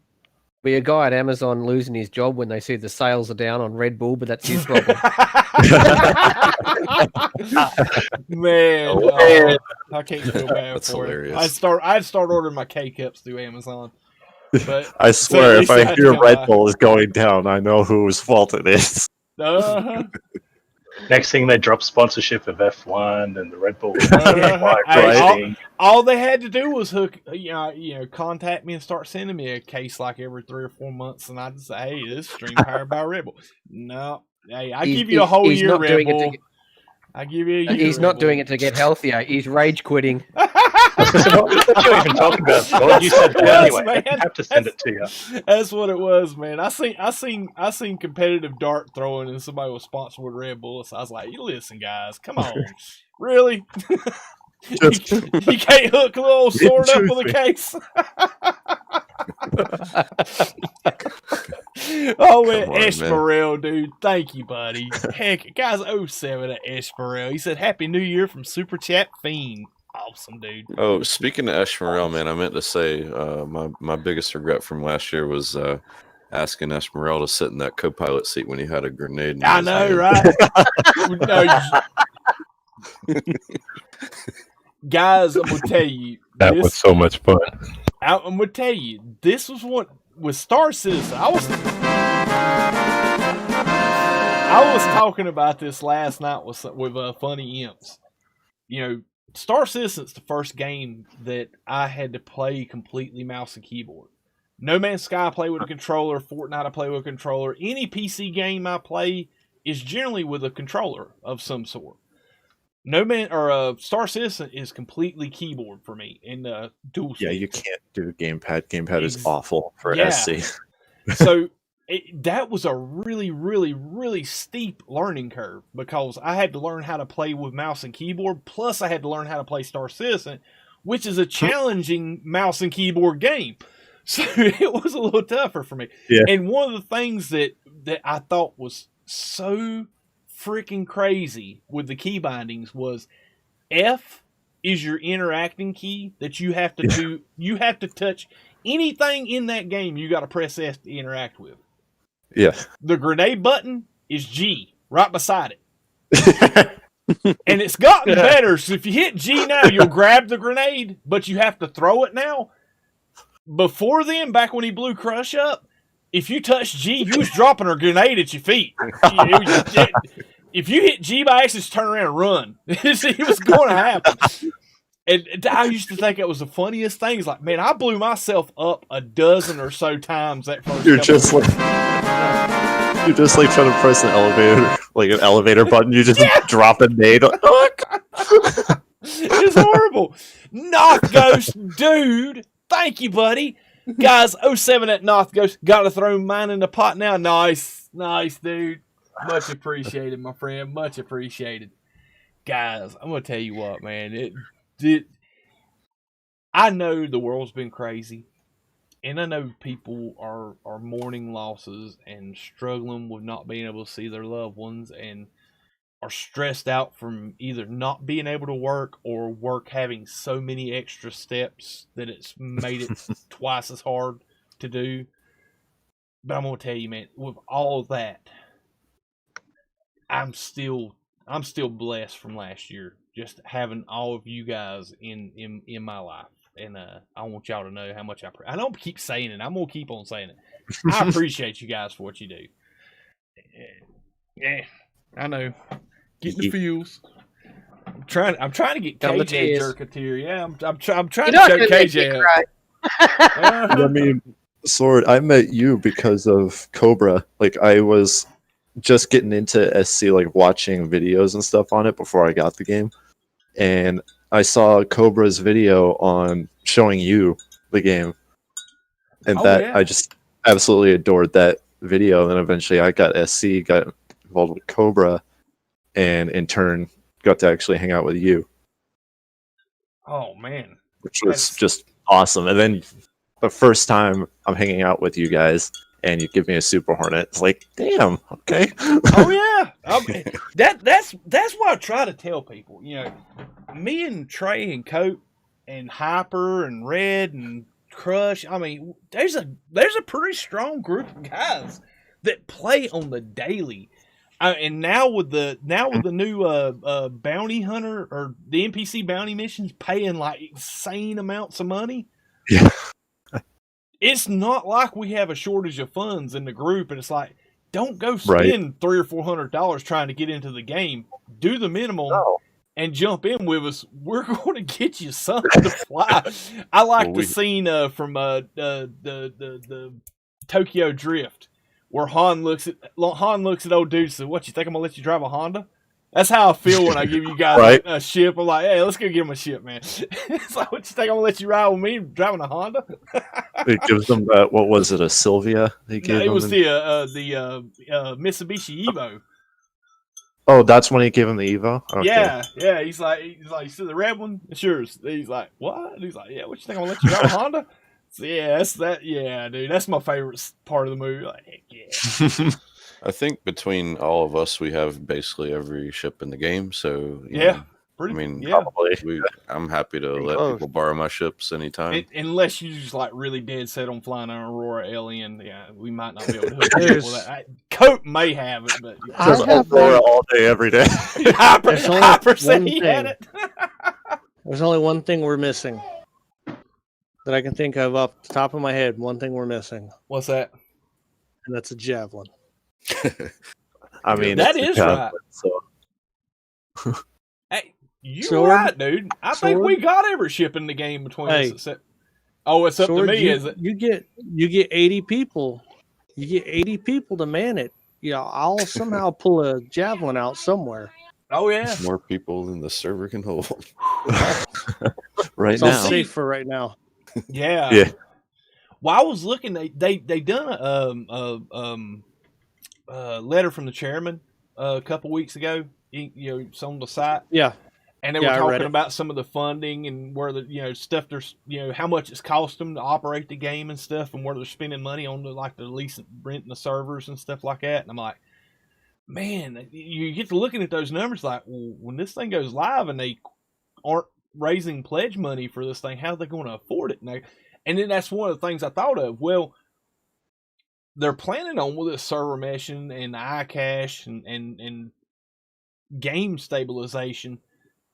It's not going to be 50 player servers. It's going to be like 200 or 300 people servers. It's like, because you're going to have ships in the game that's going to take 80 people to operate, or have a crew capacity of 80. That means that there's going to be servers that's going to have tons of people on it. So that's how I look at how they're probably going to be able to afford to run these servers, is like that one server is going to be able to hold less servers, people. but with more people. Exactly. You got more people playing, but less overhead for the servers. That sword would decimate all we had overnight parts from Jupiter. I like that, not Ghost. he's doing the Fast and the Furious, the original Fast and Furious reference when they brought the Super in. Oh, yeah. Dude, 10 years ago in January, I binge watched all those. Oh, dude, man! Dude, I love the Fast and Furious movies. Aren't they stealing VCRs out of it? It's that old. Or DVD players or something. DVD players. DVD players. That's right. Mm-hmm. Yeah. How old of it? Oh yeah. I was just kidding about that, like 10, because 2020. Oh man, no, dude, I went to the movie theater and seen the first one. And I'm gonna be honest with you, I know some people that was in the car accessory business.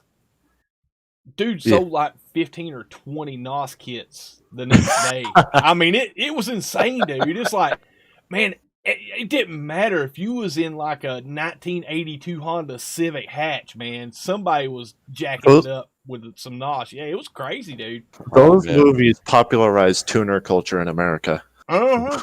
Well, that's why you can't get Honda parts now, because they blew all the motors up in them. Burnt the tops of the pistons out of them. Dude, I was actually working at a movie theater when Tokyo Drift came out, and the parking lot after that movie, like all day, basically, was hilarious.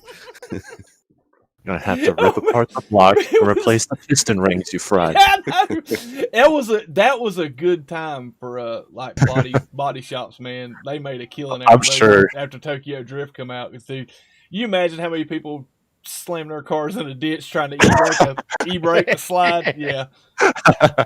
Nah, you can't do it with that. Oh man.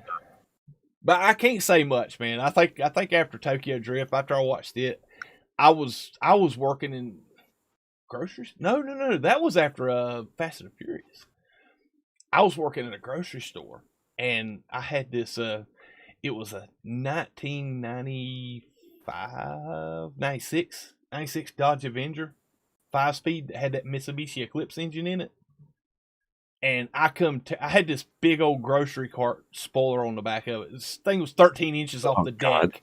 Yeah, it was it was hanging up above the roof of the car. It was so high. Yeah. It raised the clearance of Did you go faster? Had these 17-inch wheels on it with a really the 40 profile, low profile tires. I mean, it looked like rubber bands wrapped around chrome wheels. I come sailing through the parking lot at 6:30 in the morning, and there's this brick wall that's like 7 foot tall on the very down where all the parking spaces are alongside the building. I come zipping down by that brick wall and just yank the e-brake and slide my car right into a parking spot, dude. Yeah, I thought I was the coolest thing in the world until I had flat spots on my tires where I slid that thing sideways on them. Yeah, it burns the hell out of the tires. Yeah. Every time I hit the interstate, yeah, dang it. Walked in tall after that, though. Vincent I did that. Vincent M asked in the chat, do you guys buy ships with AUEC or only cash because of potential wipes? To be fair, man, since 3.9, everything I've purchased in game as far as ships, I've kept. I haven't lost a ship. The only caveat to that is if you buy it about a week prior to the white or to the patch release, you may lose that ship. Yeah. Now Hyperion is a prime example. Hyperion, he's got some time to play, so he was grinding for like a week or two hard, like really earning some UEC, and bought a lot of ships the last couple weeks. What is up, Games Lord? Happy New Year's to you too, bud. But he bought a lot of ships in game, and you can get like currently with bounty missions, if you got a decent ship to fight in, and I say decent like quotation marks, it don't have to be great. It's just a decent starter ship to fight in.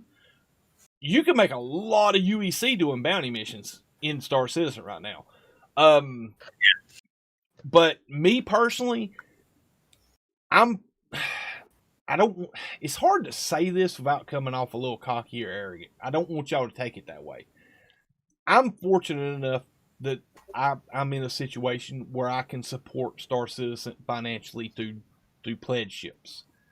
Not everybody has that, and I don't recommend it for everybody. That's something that you have to do yourself. That's something that I hope everybody takes a measure of, like, can I really afford to, because any penny I've spent in Star Citizen, I don't expect back. I don't expect something in return for it.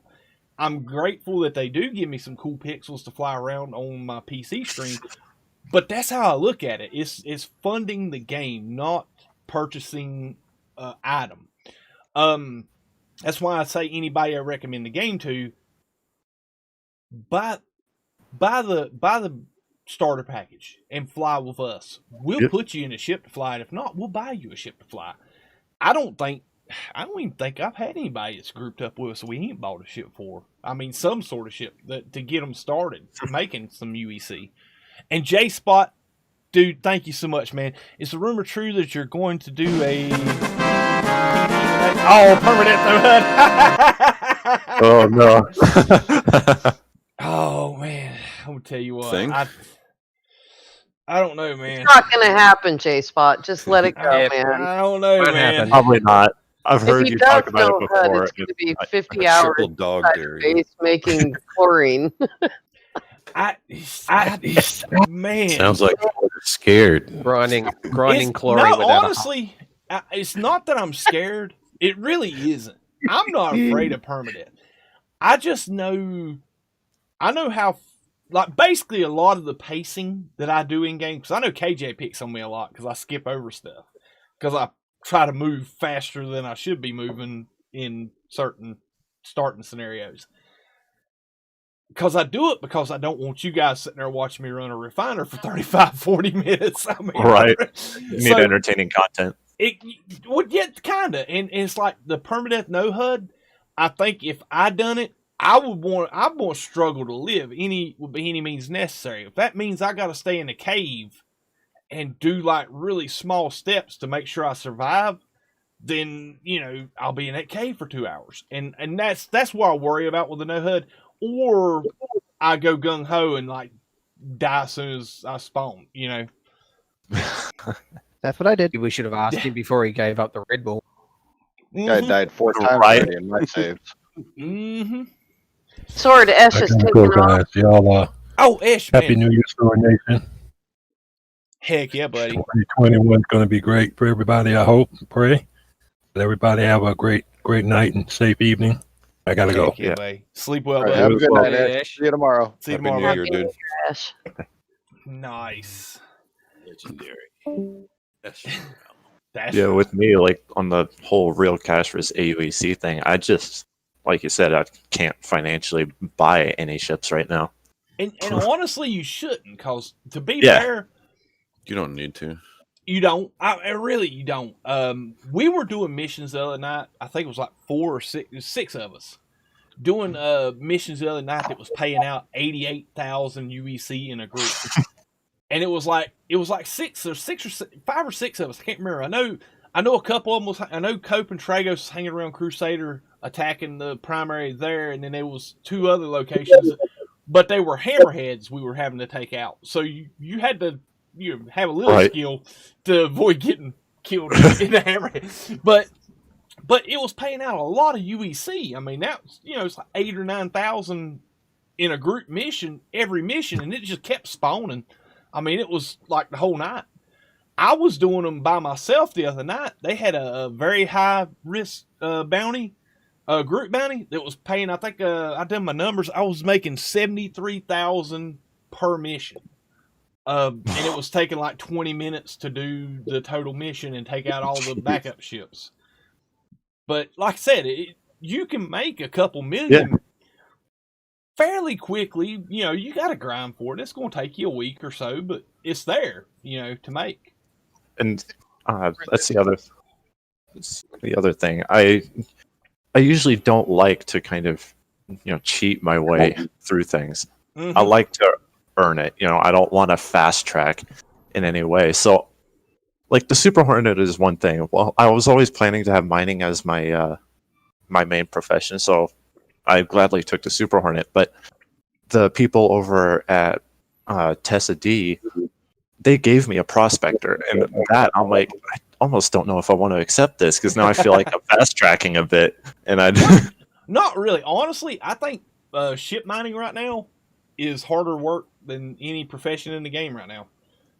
I mean, that really prospector will work you harder than about the only thing I would say about that would be that it's, I mean, with it just being an alpha and stuff still sort of being worked out, it's like that's true. You don't really have a true. It's not really a progression right now. Plus that you're a much bigger target. Put it this way, you're more likely to get frag coming back in to sell that stuff in a prospector than you are to get fragged in doing I'm no kidding, dude. It's like I've been watching some, like, I ain't naming names, but I've been watching a few Twitch channels that's kind of what they lean towards. And dude, I'm telling you, man, if I was at home on my PC, I'd be trying to get on that server to go after them for being douche. I mean, that's the loop. Honestly, if you go out and if you go out in a medium, light, medium, or heavy fighter, looking for a prospector, because prospector's got a size 1 shield on it. I mean, that thing bumps into a rock too hard, it's going to explode. If you go out looking for prospectors to blow up, dude, you have no skill and no tact whatsoever. Honestly, man. I mean, if you want to fight, just go into global chats. Hey, anybody want to fight me? You're gonna get some volunteers, but that's the kind of and that's why I say you're more precarious situation in a prospector than you are in a fighter half the time. I've been attacked a couple times in my prospector around PO and Grimhex, which Grimhex I was leaving, so it's not like I lost anything, just like, oh, what the hell. And then coming into PO and I've got like a full hold of like Quantanium or freaking Agresium or something, that's gonna tick me off a little bit. Oh yeah. And let me get seriously game, but have a great night, my friend. Thank you for being in the stream and being in the chat, man. And appreciate you hanging out, man. See, Voltronic, welcome, bud. Good seeing you. Happy New Year to you, bud. Like I said, man, it's been a crazy year, man. I think, honestly, that's why it seems so fast for me and why it's passed so quickly is because I picked up Star Citizen. I picked up Star Citizen because I was like, okay, No Man's Sky slowed down. We just got Synthesis. It's going to be a while before there's a major update. Put my funny face on. It's going to be a while before there's a major update. We just got a really cool patch. The kind of the news starting to wear off of it, and everybody's went and checked all the content out for it, and time for things to start slowing down and get back to normal. I got time to pick up a new game and try Star Citizen, and I picked it up and really enjoyed it and really wanted to play it. And then Sean goes, "Oh yeah, here's 4 more freaking updates."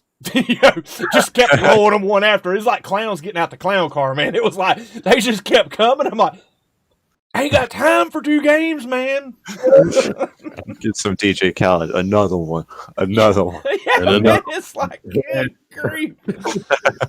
And honestly, I think that's why, like, by the time September, October, November rolled around, I was burnt out. It was like, man, it was just trying to keep up with so much stuff, and it was rare. It was odd for me not to really dig in deep and sink my teeth into a No Man's Sky update when we got some new content.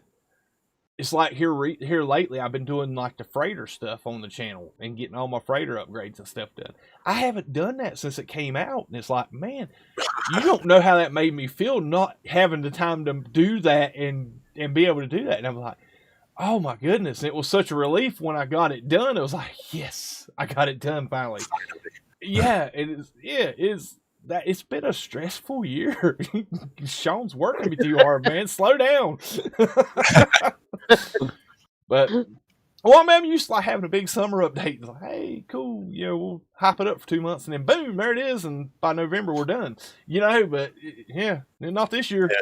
Sean said, "Hold my beer, buddy." We going in deep. Yeah, I know. You're like, you think we're done? All I can say is they should work from home more. Yeah, I know, right? We got more out of them from working at home. I will say this: that is probably one of the upticks to this human malware. Is people got productive? Yeah. Oh man, it's like you gotta ask: is there something wrong at the studio at Hello Games or something? Like, is there a reason you're not so productive there? Like, it's supposed to be built around that. Why are y'all more productive at home? What's going on? Hey, you got people. You got the water cooler at the office. Yeah, the water cooler at the house. There's nobody. I was going to say there's nobody to BS with. Right. Which it's the same for my workplace. To be fair, you get more than 2 or 3 of us together in a room, we go immediately complaining about how bad the job sucks. I don't know if it's like that for everybody, but that's that. I mean, most places I've worked, just you get a few people, a group of people together at work, they start complaining about work. It's like, oh, my job's harder than your job. I'd be in trouble. I'd be in trouble if it was me and the boss. Oh, I know, dude. He doesn't want to hear that the job sucks because he'll fire. Oh, dude. Man, I better not say it because I got some people that watch the stream from work. So. Oh, no. I'm going to use the wiser not say nothing about it. Take the smart move. Yeah. Needless to say, we focus on the negative more than we do the positive. So, yeah. I'm more I can't say that my job. Go ahead, bud. I can't say my job sucks, but some of the things I do absolutely suck. Like yesterday, I spent 8 hours putting a new nose cone on a Boeing 737. That sucked. Day you was out there having to chase tires, and it was like 10 degrees. Yeah, I've done that too. The worst thing I've done. You had to work on something. You was outside all day. And it was cold window. Whiz, yeah. We changed the window, a pilot window, and we're trying to see if the aircraft is holding pressure. And it's probably 30 to 40 knot wind gusts, sideways rain. It's 35 degrees outside. I'm up on a stand next to the cockpit windows on this jet, just getting soaked and frozen. That sucks. But I tell you what, that's nothing compared to H-60s, the helicopters in Norfolk in the middle of January during a freaking freak blizzard and with the wind coming right off the seaboard right in front of you. That sucked. Mm-hmm. I like Matt Barrett's comment in the chat. He said, "If I was at home, my missus, I can't talk, gotta work too." I work indoors. I don't know your pain.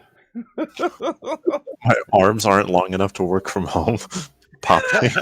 I work wherever the jet sits. It can be at home. It can be at the home hangar. It could be overseas. It could be probably about ready to sink in the ocean. They'll probably still send me out there to try to fix the stupid thing.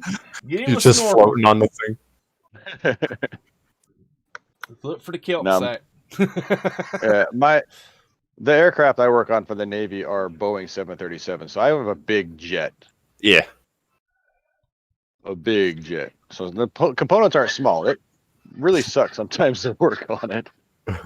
Oh yeah. I'm 6'4". The tires come up above my waist and they're 300 to 400 pounds each on the main gear, and we change at least 2 a week. Yeah, I'm 6'3", so I can imagine. I'm not. Yeah, me neither. But although I wouldn't trade it for the world, so I love what I do. I love the guys I work with, guys and gals. I got my chair just pumped up as high as it'll go, so y'all don't notice how it's all camera angles, man. Y'all don't realize how short I am. We can't see anything at all because your camera's not on. I know. I'm trying to get through the last cigarette. He's standing up, so he turned the camera off so we can't see how short he is. Mm-hmm. That's one of the standing up in the seat of the chair. I'm up here. It's a lot of reasons I don't stand up during the stream. I don't know if I'm wearing pants or not. Well, it's very hot in my house. So I can tell you I'm not. Oh man, you cut out that last portion. You not what? I think he said pants. Oh, I said I'm not wearing any. Too hot here. Oh man, ballistic. Good thing it's not a Good thing it's not a video call. Oh my god! You're in the middle of 4 seasons in one day down there, man. Oh yeah, yeah. Yeah, we get all 4 seasons every week, man. I didn't want to turn the fan on because I thought I'd just take my clothes off instead. Heck yeah. Yeah, more convenient. That's what I'm right now. My kids would go hide. Mrs. Shunt must not be home then. She just walked past and rolled her eyes and kept. Oh man, you got to get her on, dude. You got to get her on. She around? She walks in when I'm lava lamp, and they can't hear what each other are saying. So he'll say hello, and I'll tell her that he's saying something horrible about her, and then vice versa. Oh no! Oh my god! Makes Lava so mad. He gets really grumpy. He's like, "Oh, I didn't say that." Yeah, no, he's saying you sound stupid. Oh man! Takes a fair bit. She takes a lot from. Don't know why. Heck yeah, man! Heck yeah! My goodness, guys, what an awesome night! I hate to do it. I'm gonna have to go ahead and wrap up. So, any closing comments from you guys? Anybody want to say? Get your last little piece in beginning of 2021. Just thank you, Sword. Thank you. Yeah. Thank you, buddy. Thank you. Yeah, thanks. Great meeting you this end of this year. I'm telling you, man, it's been a privilege, guys. I want y'all. Not a privilege I got to meet me. A privilege I got to know you guys. All right, guys. Glad y'all got to meet me. No, I'm sorry.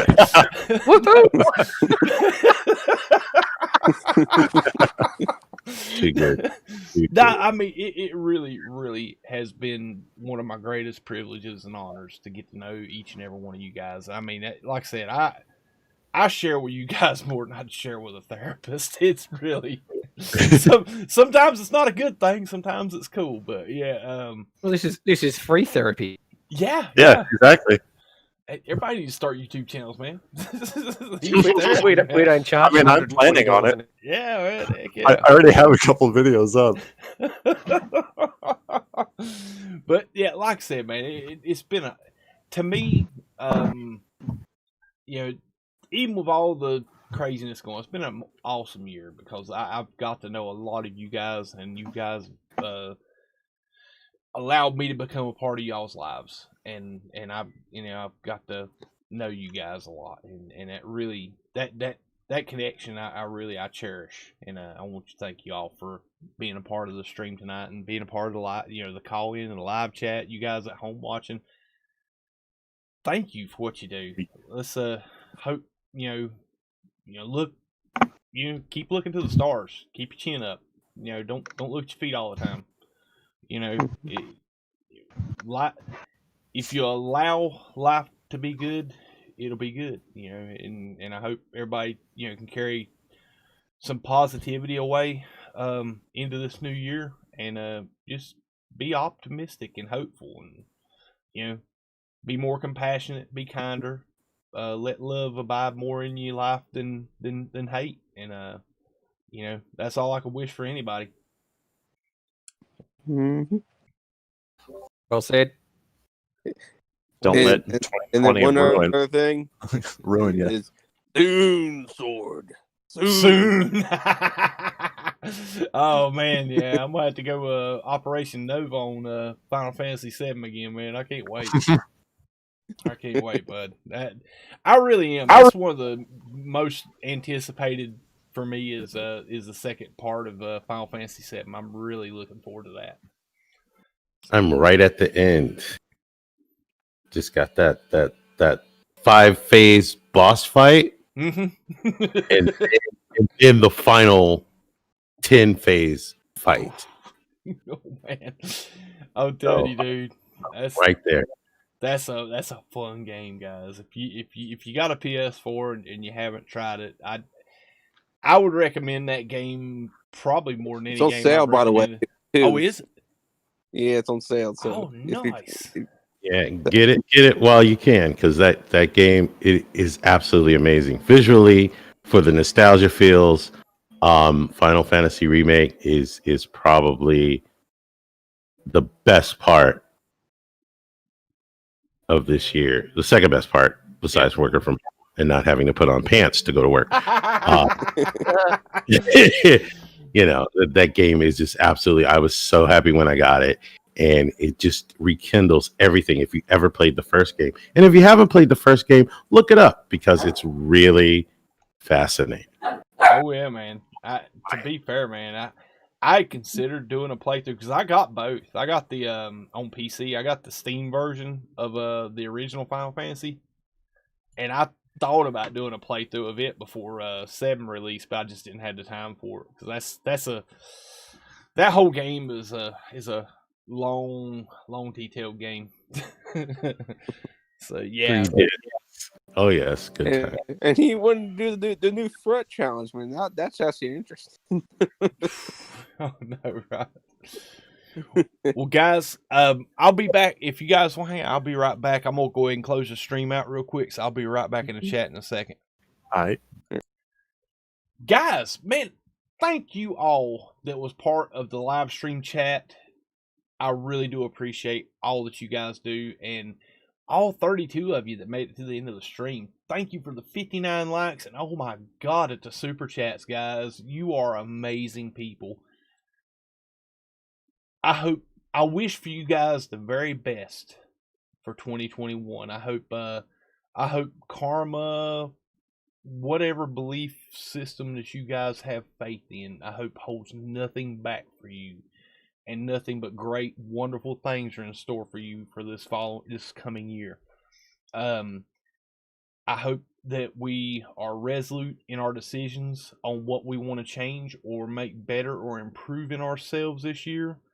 I wish you all the willpower and the strength to carry on with your resolutions. And I look forward to doing this again at the end of next year.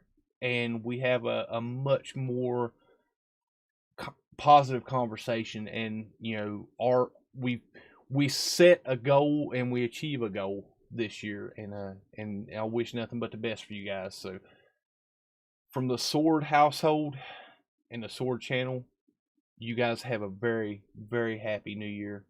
And I will see you all tomorrow night for some Star Citizen live stream. So you guys have a very wonderful night. Get some rest. Those of you guys on the West Coast, happy new year in about 2 hours and 20 minutes. And for those of you guys out in Australia, y'all beat us to it. I hope y'all's first day in the new year's been awesome. So thank you, Mary Lizzie. Guys, you have a wonderful night, and we will see you on the next stream. Peace.